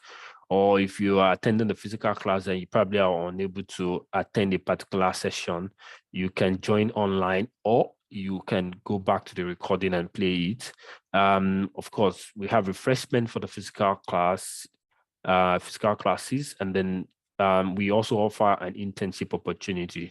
Of course, the admission into this internship academy with our sister company, Scenario Developers, which is the consulting arm, requires that you must have completed a capstone project before you can be enrolled into it. It's a one session a week session program, 1 session a week program that runs for about 2 months. So you get to work on some of the projects that we have deployed for our clients. So we have the post-training support that we also offer you. Say you eventually land a job, a data analyst job, and then you need support at the early stage of your program. You definitely will get that support from us. So we have a support community that we have built to support you as you journey into your career. Then in terms of performance, yes, we definitely reward performance. We also offer some job or school reference should you need after you must have taken our training. And also we do what we call the alumni meetup. So it's a quarterly program where we bring out experts to come and share data analytics knowledge with our alumni community. So so in terms of our courses, we have the data analytics with Microsoft Excel, SQL, and Power BI. So you start with Microsoft Excel, you then move to Power BI, then round up with SQL.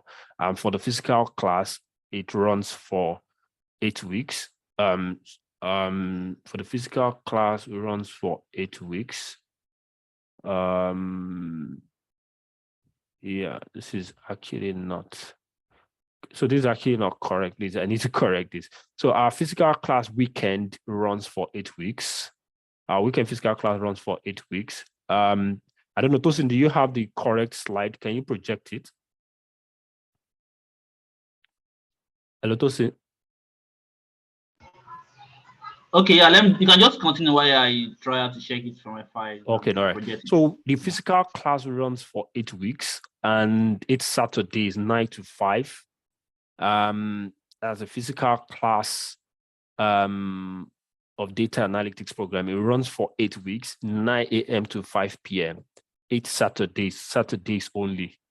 And then we also have the online class as well that runs for 8 weeks, but it runs for both Saturday and Sunday. I think this is that slide is actually not the most recent slide. Tosin, please, do you have the correct slide?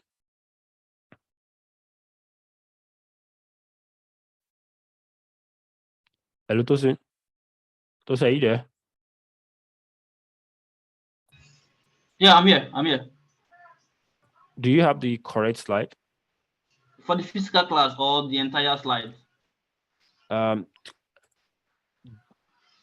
you have the slide that shows all of the courses? Oh, no, I don't at the moment. Okay, so just hold on. I'm going to project it now. I think I have it somewhere here.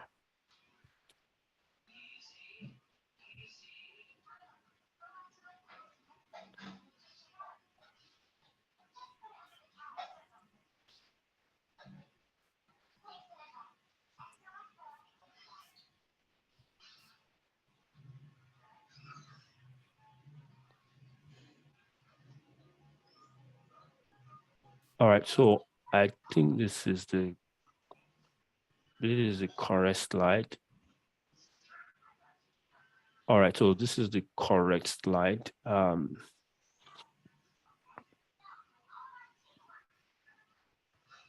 right, so I hope you can see my screen. Sure. All right, perfect. So so we have the physical class, which is the weekend classes, and then which runs for 8 weeks, Saturdays only, 9 a.m. to 5 p.m.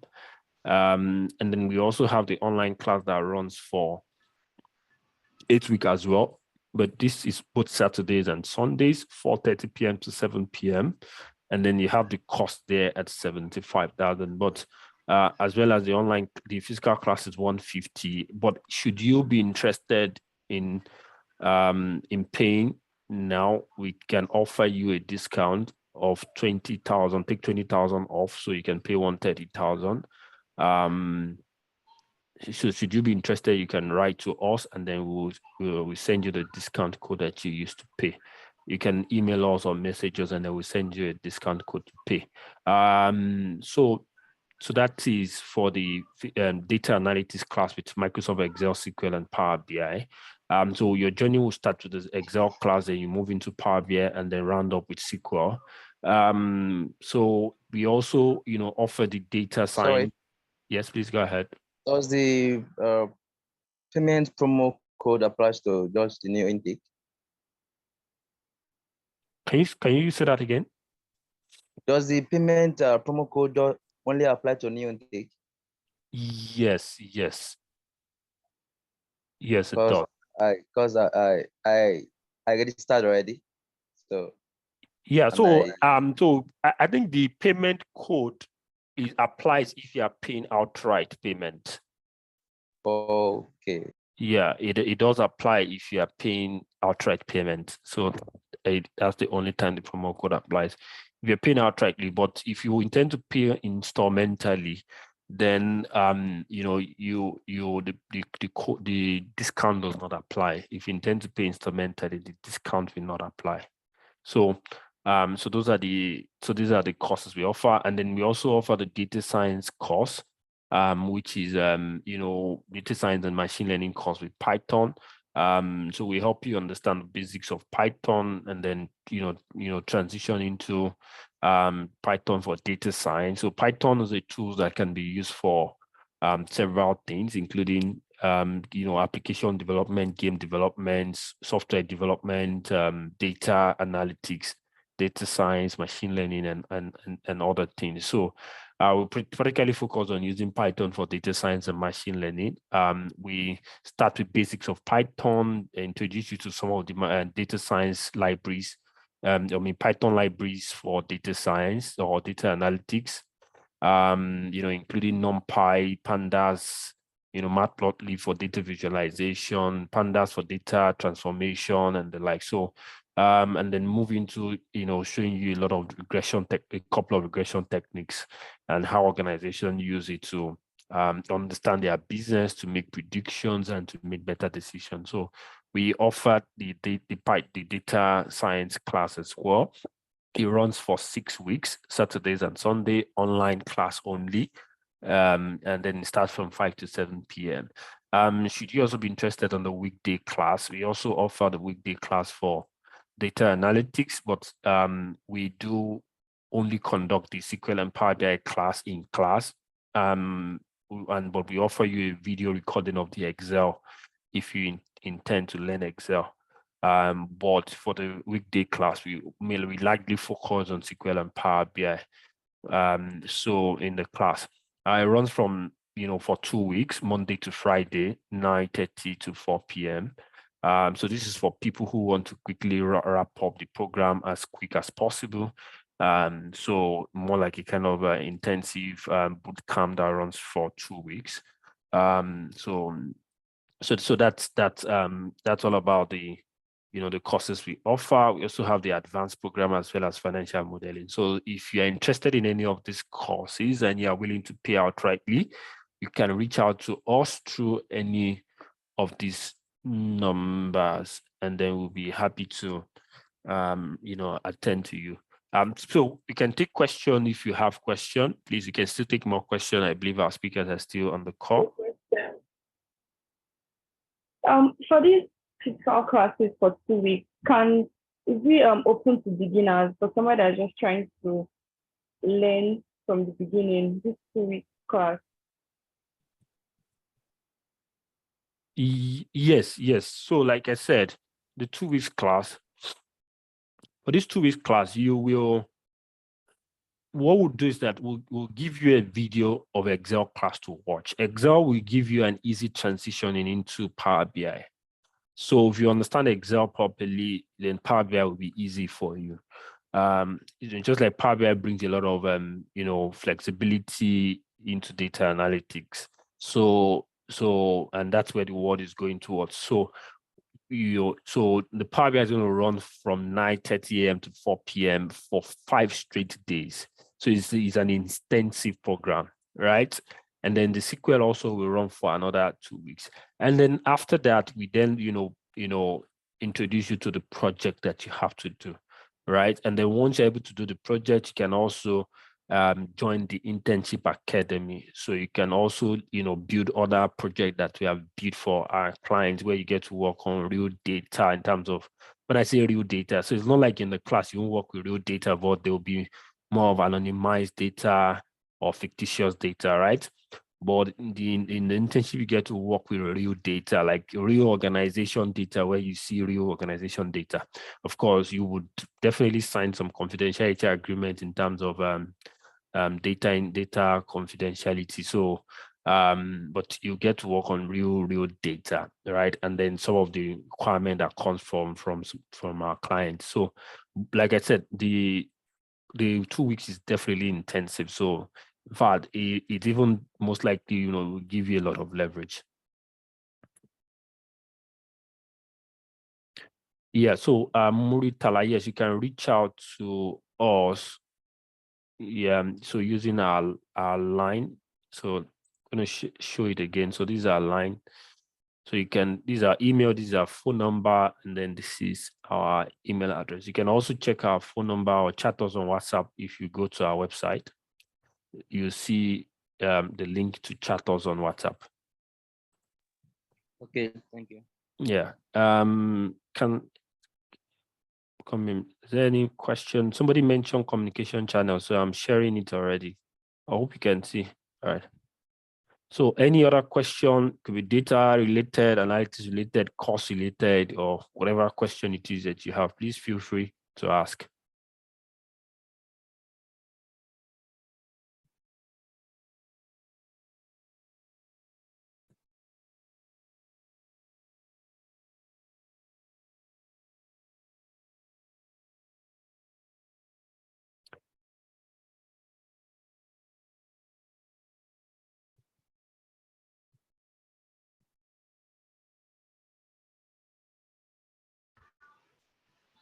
Okay, so if you have more questions, you can go ahead and ask. You can drop it inside the chat box or just unmute yourself and ask any of the instructors.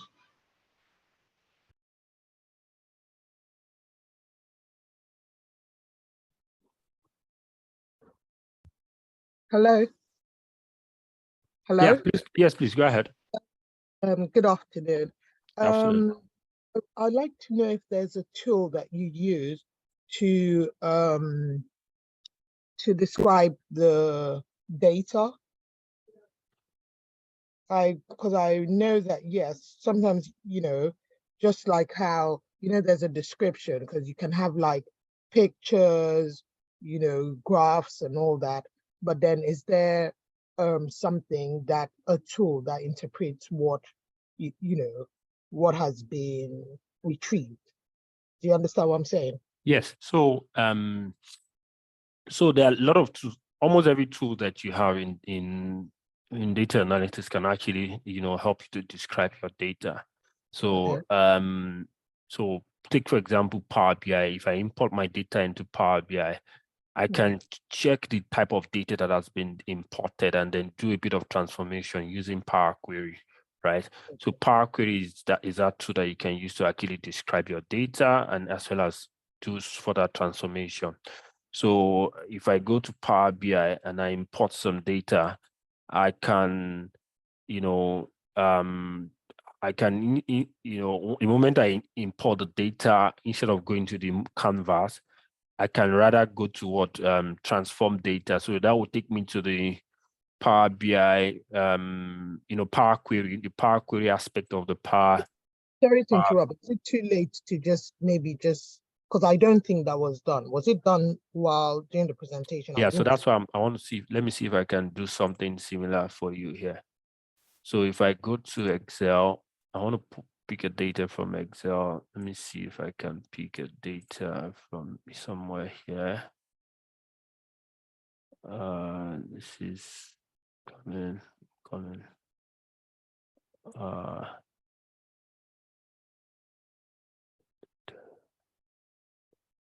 Okay. So let me pick this file. Then this is a CSV file. Let's see. So this is the CSV file. So I can decide to load it. So if I load it, I'm going to see it under the field here. But instead of loading it, I can decide to transform it, right? So if I go to transform, I can see a lot of things. I can get to do a lot of things here. So this is a aspect where you describe your data. So this is the data I have brought in. So it shows me a lot of information, using the column distribution, column quality, column profile. I can, get to see a lot of things, column distribution, right? So you can see here what this simply shows that, so this data, is 100% valid. So meaning that everything in this column is dates. So in a case whereby one of the item here is not in a proper date format, you're going to see the, information about it here. You're going to see anyone that has error, you're going to see the, but you can see here all of it 100%. There might be situation where you have maybe when some aspect of the data is empty, of the particular column is empty, you're going to see that as part of the percentage that is empty. So you can describe your data here. You can see if I click on any column, I can see some of the information about the column, right? So, so the number of counts is 1,000 transactions, 1,000, rows, 432 of it are unique. Yeah, sorry to interrupt. Yes, I got that part, but it's just like writing a report. I know these days with artificial intelligence, or even if it's Okay. where it gets a report. So like, yes, I can see all these ones that I believe that those ones are already there, the count and everything. But that is like something that just generates a report based on the data that has been, do you have something like that? Yeah, so yes, so it's called unfortunately, I don't know if for Augustine, are you still on the call? This particular, I'm not sure my Power BI is up to date, but there's what you call natural language. I'm coming, let me look for it. I'm still on the call. That is smart narrative. Yeah, that's the one. Yeah, it's smart narrative. So is it something you can display from your end? Oh, okay. So then, yeah, let me open something up that I have the data on. All right. So that just is it not that one that just automatically analyzes your? Exactly. Yeah. That's the one. Okay. So let me share my screen and quickly. Yeah. So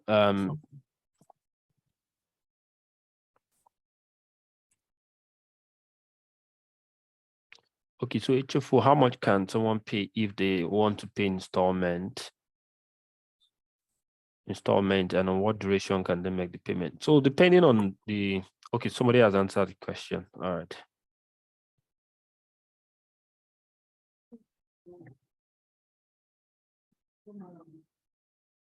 Okay.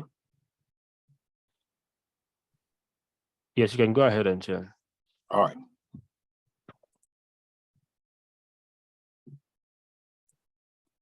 Yeah. So there's even Q&A. So there's also a Q&A. So if you can. There's Q&A, there's smart narrative. Yes. So, Yeah. so please let me know when you can see my screen. Yes, we can see. Go ahead. Okay. So for Q&A, let me start for Q&A. For Q&A, I can just double tap the canvas. So it just brings out the questions. Let me say I want to know, for example, sales by supervisor, right? Sales by supervisor. So I type it in, sales by supervisor. So it gives me an idea. See, it just gives me a total number. Yeah. But if I want to see it on if I want to compare the supervisors, I just need to click on it. So it generates this chart for me just by typing this question. So I don't need to I don't need to do charts, take from this visual, and I can just type anything I want to see. So it brings it up. I can turn this into a visual here. So it turns into a standard visual for me. So the smart narrative is talking about is that, so for example, if you've generated like these charts, and so you want Power BI to also analyze these charts itself for you without you struggling to look for specific words that you type to analyze the chart. So you can see under insert, there's smart narrative here. You can click on smart narrative. So it's just generated for you. So it just bring out some insights. So I don't know if you can see this insights. So first of all, okay. Can you click on it, please? Is that all it does? Yes, it analyzes everything here, all the charts you have. This analysis is dependent on what you have on this dashboard. So it just analyzes it for you. And see, the beautiful thing about this is that, so when everything here is changing, the narrative changes as well. So let me select a supervisor, for example, Raj. So the narrative changes. If I select a particular place, New Jersey, the narrative also changes to fit into whatever you select. So it's dynamic in nature. Okay. Okay. Oh, yeah, that's fine. I think I saw another one somewhere else, but I don't know that sure.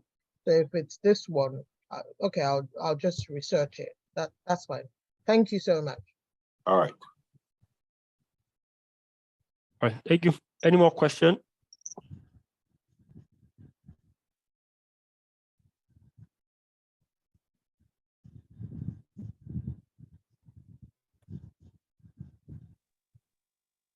Ask the question already. We can check the. Okay, so I think you can just chat with any of our people, and then they'll tell you what to do. I'm not sure if this was mentioned to you, but if you want to take advantage of the discount code, so you can surely just reach out to any of our guys, and then we'll be able to tell you what you need to do. All right, so what you need to do to take advantage of it. All right, thank you very much. Yeah.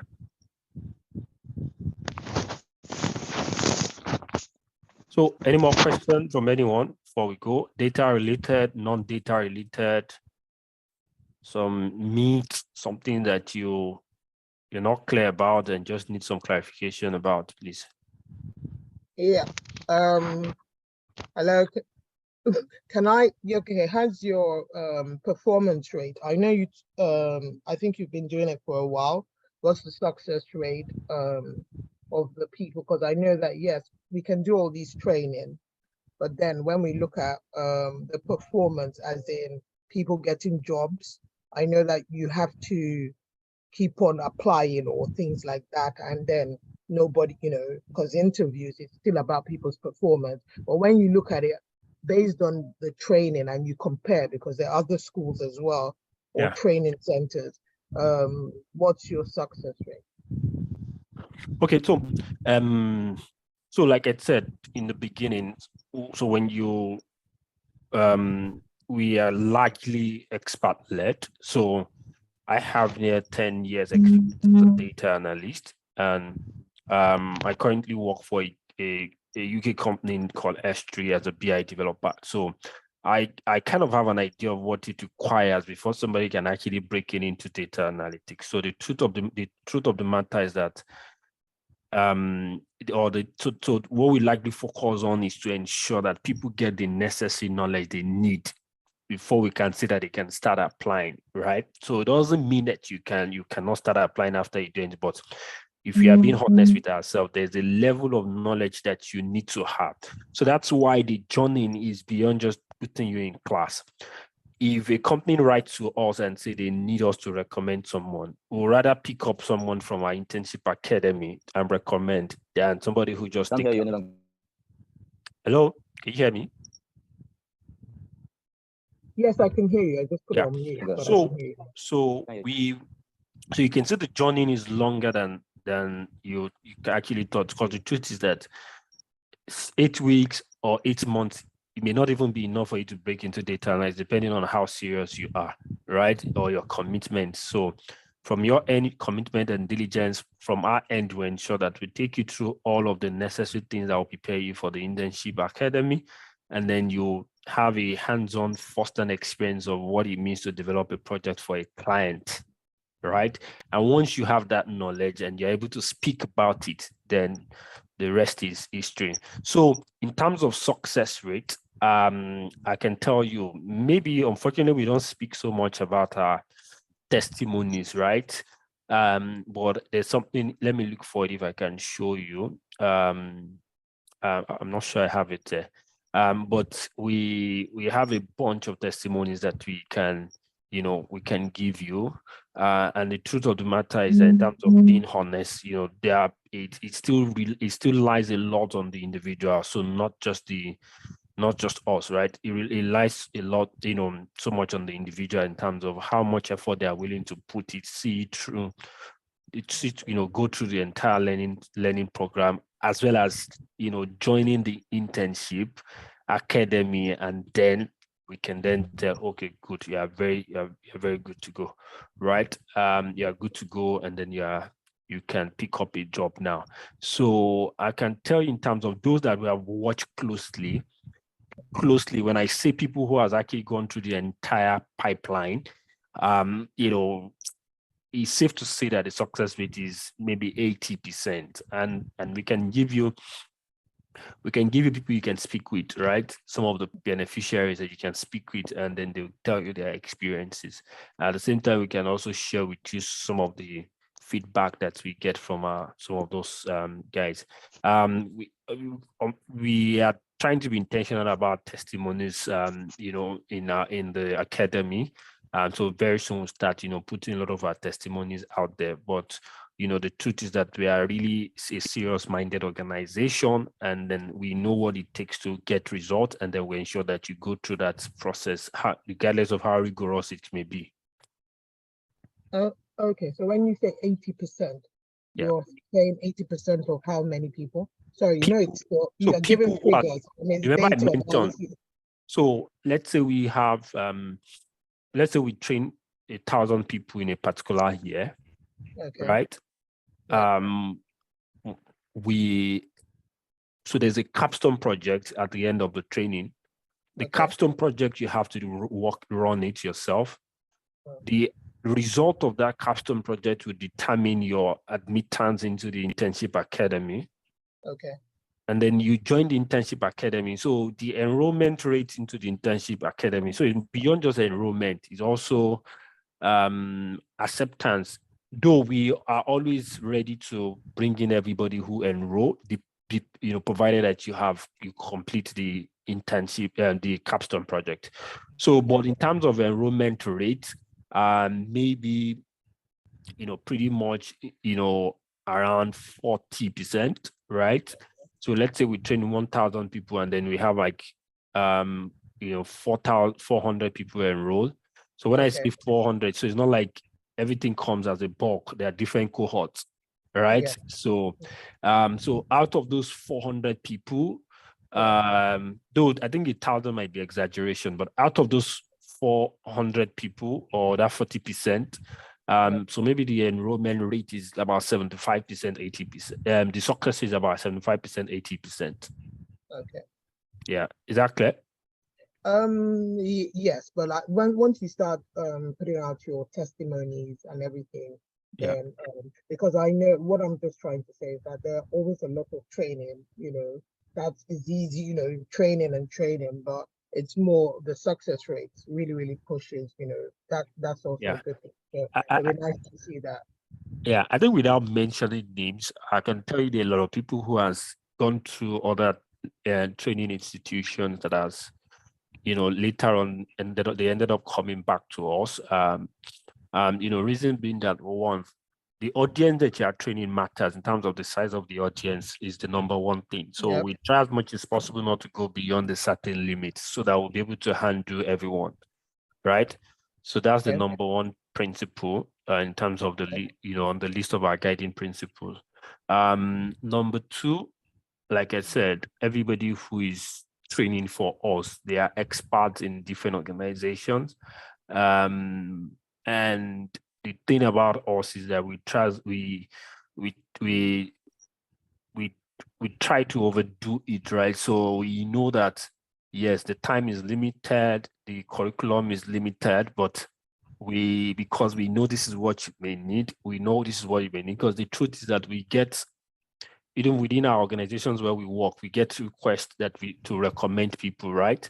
And it can be so annoying when you run an organization, a training company, and you know, you don't have that very skilled person that you can actually recommend for the role. So it's one of those things that inspires or drive what we do, right? So we try as much as we ensure that people get to that level that we can confidently, because if I recommend you to an organization, I definitely will be responsible for your performance in terms of, you understand? So I need to be sure that, yes, this person can deliver. Otherwise, I'll end up doing the job. If I get to be working on the same team with you, I end up doing all of the job. So we try as much as possible to bring people to that level where we can be confident that, yes, this person can work under very minimal supervision, and then we'll be able to deliver. Honestly, let me tell you too, is that there's no big or difficult thing that happens within organizations. So it's just a mix of what you know, you know, understanding what you know and how well you are able to, or you are open to learning, you understand, and how well you can assimilate whatever whatever has been taught. So there's no big deal in any organization when it comes to data analytics that is beyond what you learn in class, but the idea is for you to now be problem solving oriented, project oriented, right? And then you're able to pick it up. So of course, it's a conversation we can take even beyond what we are discussing here in the class, but the truth of the matter is that we know what it takes for someone to be developed to be an intermediate data analyst, right?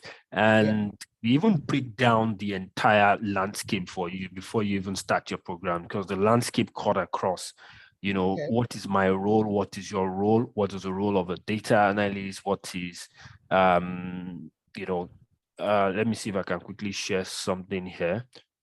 What role will you be playing based on what you are currently learning now? Okay. Right. So if you look, I don't know if you can see my screen. Yes, I can. So this is a data warehouse concept, and then this is the different roles you have in within the data, in the data ecosystem, right? So when you join our class, you're definitely taking a course that is related to a data analyst. So meaning that this is where you get to play, you're building dashboards, you're building reports, right? And you're pulling data from a database, right? Most likely a data warehouse. For most of the time, in fact, all of the time, it has to be a data warehouse.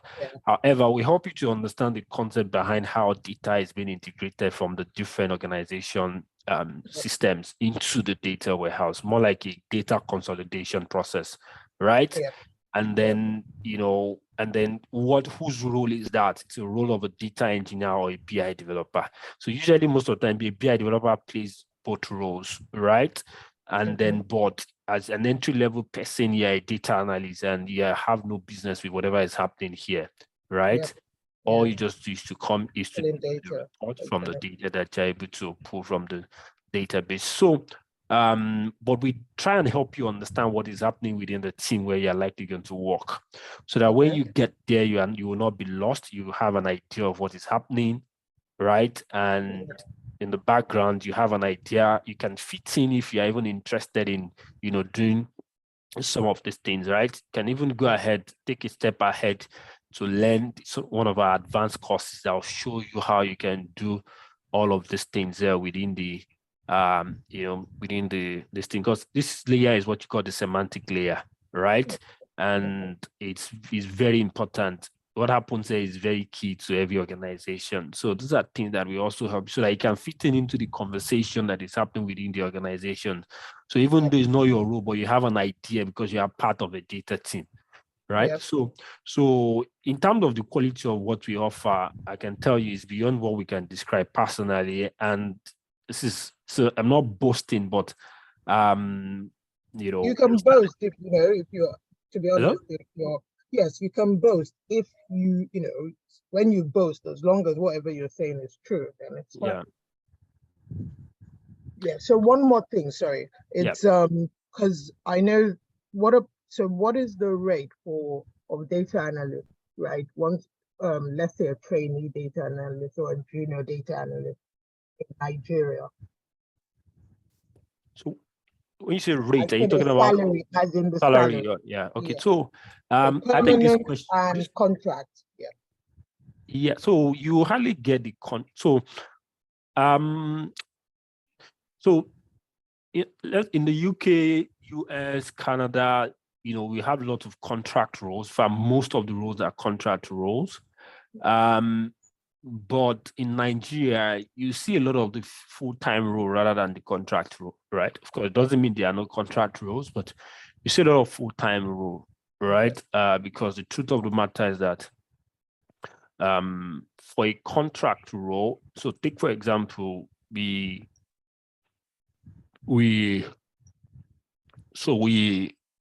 consult for some organization as an organization, right? And then I also personally have a retainership with some organization as a personal, developer. I'm talking about organizations where I've worked before and then decided to retain me. So, so depending on what the organization wants, it can give you, a contract role, build and then continue to maintain, but you're not a full-time. But but so in terms of building, you'll probably get some very huge amount of to build, and then maybe a bit of tiny small amount as retainer, right? Retainer simply means that you're just maintaining what they have. So if you need to build another thing for them, you can charge them for it, but depends on whatever the content of the agreement is. But most of the time you find the full-time role, and then the average, I don't know, I think this can be this question, if Augustine is here, he can also pitch in some things. But in terms of my own average, my understanding based on what I have gathered so far, so the average depends on your level. So there is entry level, there is intermediate level, as well as senior. Of course, so most organization goes for the senior and the intermediate, right? So when we talk about intermediate, I think it's maybe if you look at a minimum and a maximum, for a minimum for an intermediate, it should be something not less than 300, depending on the organization, 250 to 300. And then the highest, where I wouldn't say there's a highest, there's a ceiling, but I know average, right? Average, okay, the average. So we can get what you can go as high as 450, right? Then for the senior, of course, the senior. So when you talk about senior, you're talking about people who not just have the technical knowledge, but they have the ability to help the business break down their data. Break down their data. So I give you an example. Here. Let me show you something here. So as an organization, I was working for an organization. So the organization knows that they have product they sell. They have branches where they sell those products.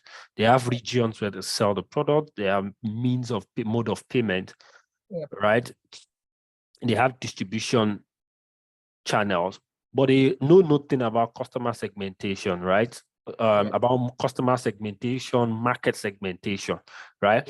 Now, when you talk about market segmentation, so it takes a senior person to be able to not just build this, but also help the business to understand the need for them to build it, right? Market segmentation is all about saying, where does our money come from? What channel, what segment does our money come from? I'll give you an example. Well, in terms of market segment, if you talk about airlines, you're talking about selling through online platforms, selling through their brick and mortar stores, which they usually call like airport offices and city offices, ATO and CTO. They have what you call corporate organizations who have like a kind of retainership with them so that they can be flying all of their corporate customers. So they are employees, right? So take, for example, a company like Arik has an agreement with Shell. So they have this backroom process for issuing tickets for their customers. So you have, so the idea is to understand this segment, what do they contribute to the business, right? In terms of percentage. So meaning that certain percentage of our business come through a particular market segment, whether it's corporate or travel agencies. So there's a need to identify and then classify their customers across all of these market segments so that they can understand the contribution of each market segment. And beyond just that, it costs them less to sell through their online platform than to sell to their brick and mortar store. So how can they move their people, their customers, from buying from their brick and mortar store to their online platform? So those are some of those things that a senior person can offer. So in terms of the salary, honestly, I wouldn't say I have a very good idea, but maybe Augustine, if you're still on the call, if you can chip in something here. Is Augustine here? Yeah, Augustine. So in terms of the salary for senior, is very difficult for me to say here. Augustine? Yeah, so for senior roles in analytics, it also depends on the scope that the person covers. So because some organization in Nigeria might hire someone to do digital transformation. Okay. So digital transformation means you cover analytics and some other things. Yeah. So, and for those kind of roles, so it's like a director role in so in Nigeria, and can give you so within the range of 40 to 50 million per year. Per year. Yeah. Yes. Yeah. So I think so just to buttress on what he said, so I have a project I'm currently working on here, and it's a transformation project, and so of course we are moving from an ERP to another ERP, so data migration is huge. So there's this, and then you have directors that are in charge of that transformation, the data migration aspect of the transformation, of course, and is brought in on a contract level, and then he probably will get a certain huge amount, just like he has said. However, you also have people who are like core data or BI developers on the project that will also have a certain amount that they earn. So in terms of Nigeria, I think you're looking at, to me, so for the director, like he said, 40 to something million per annum, and for the maybe someone who is working a junior, just say a junior, because I just said maybe a junior data analyst, because I want to believe that there's also, because I know they're always saying that people can learn this. So it's not always going to be like, there'll be some people that could just go straight into maybe, I don't know what kind of role, because, some people already have background in other things. So this is just like maybe an additional skill for them to add to what they already have. So what I'm saying is that for the junior data analyst, because I also know that people are doing it, that probably they'll get jobs abroad. But even if people don't get jobs abroad, in Nigeria itself, is it something that, it's worth learning it in Nigeria and they would get a good job in Nigeria, apart from the director, of course. Somebody that is a director needs to have a number of years of experience managing teams and all that. So I'm not talking about the director. So I'm talking about the junior data analyst or an apprentice or something like that. But you know what I'm talking about. Yeah, so I think one of the way it works in Nigeria is that most organizations will have a senior, and then they can now hire a junior to understudy the person, right? So because the attrition rate is always high, a senior usually have the opportunity to jump on another offer that is bigger than what it currently has. So yeah, it's worth learning for anybody to act as an apprentice, or it's worth learning for somebody to jump on it, either as an apprentice or be skilled enough to take up a more like an intermediate role. So yeah, it is worth it. And I think the payment is definitely, because the demand is becoming huge. Organizations are now beginning to feel like they need to have a data analyst in their team, not just data analyst, even data engineer, right? Augustine is a data engineer, so he definitely, he can tell you, that it's actually, worth it. Yeah, so he definitely worth it, and I think the pay both at the intermediate and the senior level are quite very reasonable. Okay, thank you so much for answering those questions. I hope I didn't bore the other people listening. Yeah. Sorry, just one more thing. Someone said no way junior. We didn't say junior is earning 50 million. That's like a senior level. So for me personally, from what Taiwo said, for me personally, I started my career as a data analyst. Yeah, just at the most junior level.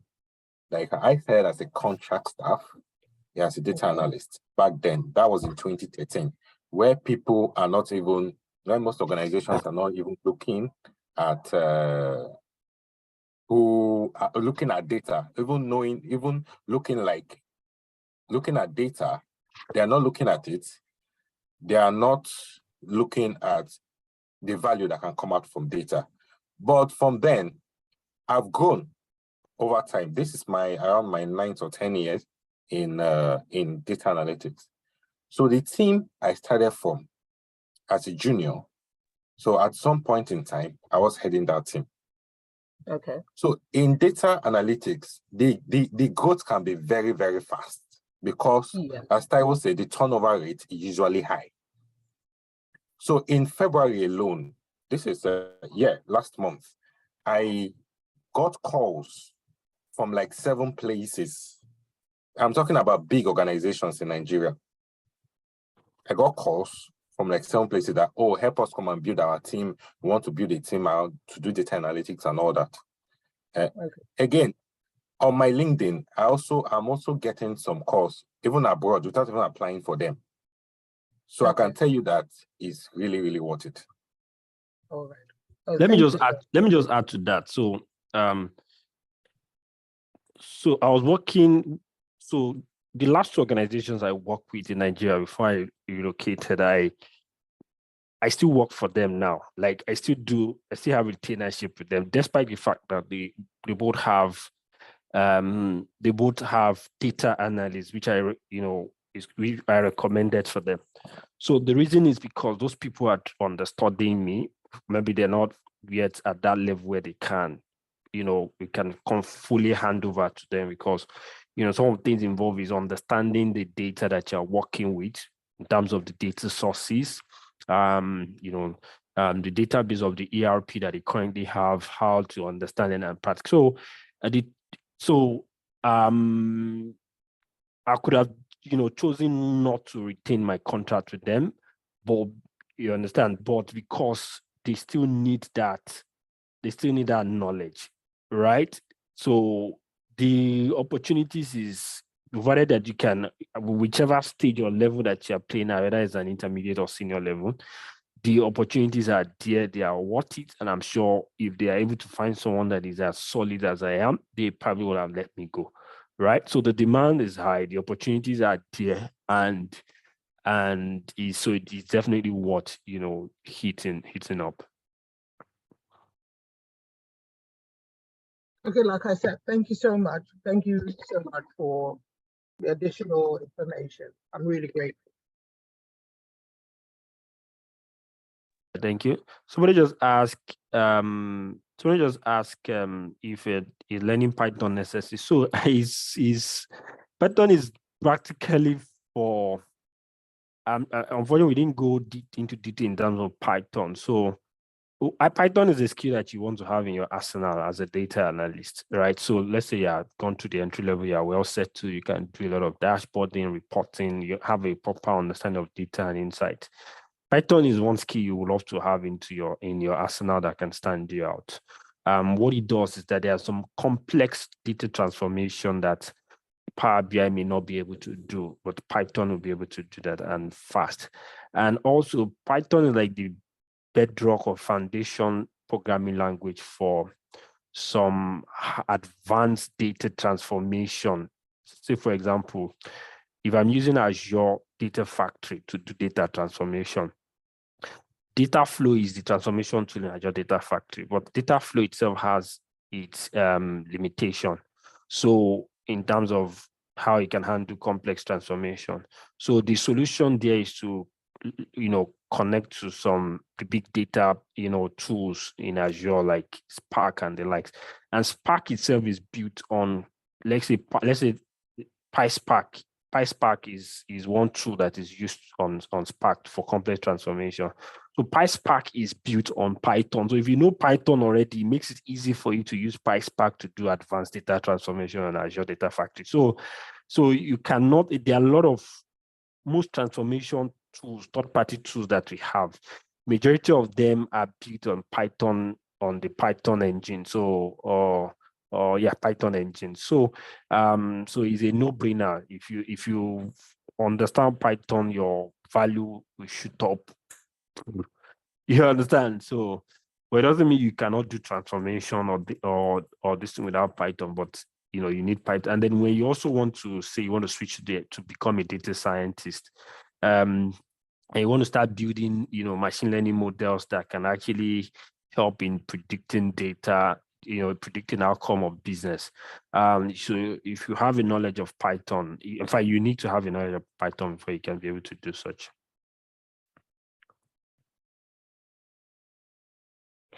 Of course, the alternative is our language, but the most widely used is Python when it comes to data science or machine learning.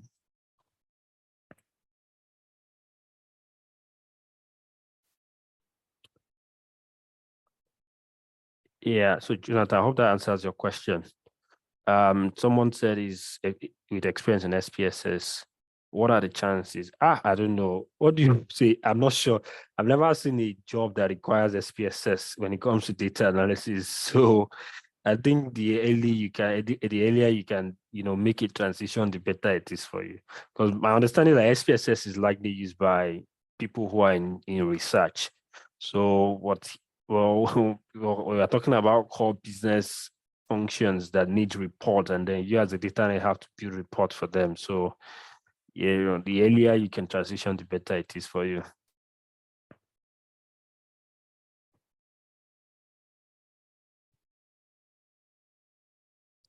I hope that answers your question, Jackson. All right. All right, guys. All right. So so I think we can wrap up now. Right. So so thank you guys. Thank you for coming. If you have further questions, of course, you can reach out to myself or Augustine. We are very well available for you. So you can reach out to any of the organizations. They can link you up with us. If you have further questions, if you want to have further conversation, more deeper conversation about your career, if you're not clear about what you want to do, if you're not clear about the direction you need to take, you can ask us. So you can reach out to any of us, please. So for say anyone wondering, you can reach out to any of our guys using the phone number that we shared with you. You should be able to talk to any one of us. All right. What platform is the best to access you guys? WhatsApp or phone call, depending on wherever you are. So WhatsApp, I shared the WhatsApp link. I shared the phone number. So these phone numbers are available on WhatsApp. These phone numbers are available on WhatsApp. You can see it here. We are also on Instagram. You can reach out to us on Instagram, scenario_academy.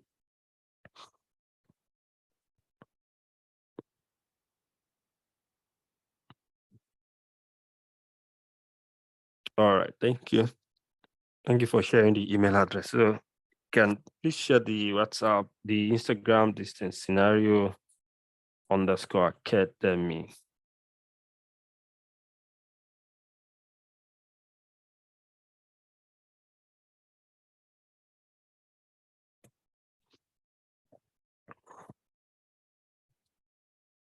All right. So thank you guys. It's been a pleasure. Thank you, Augustine. Thank you. Thank you. Thank you very much. Yeah. All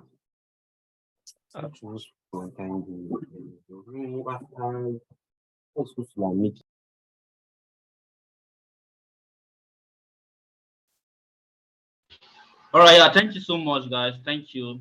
You get the meeting recordings to your email address. And if you not register, please send us a mail through the email, the training mail I sent through the chat box, and I will reach out to you. Thank you, guys.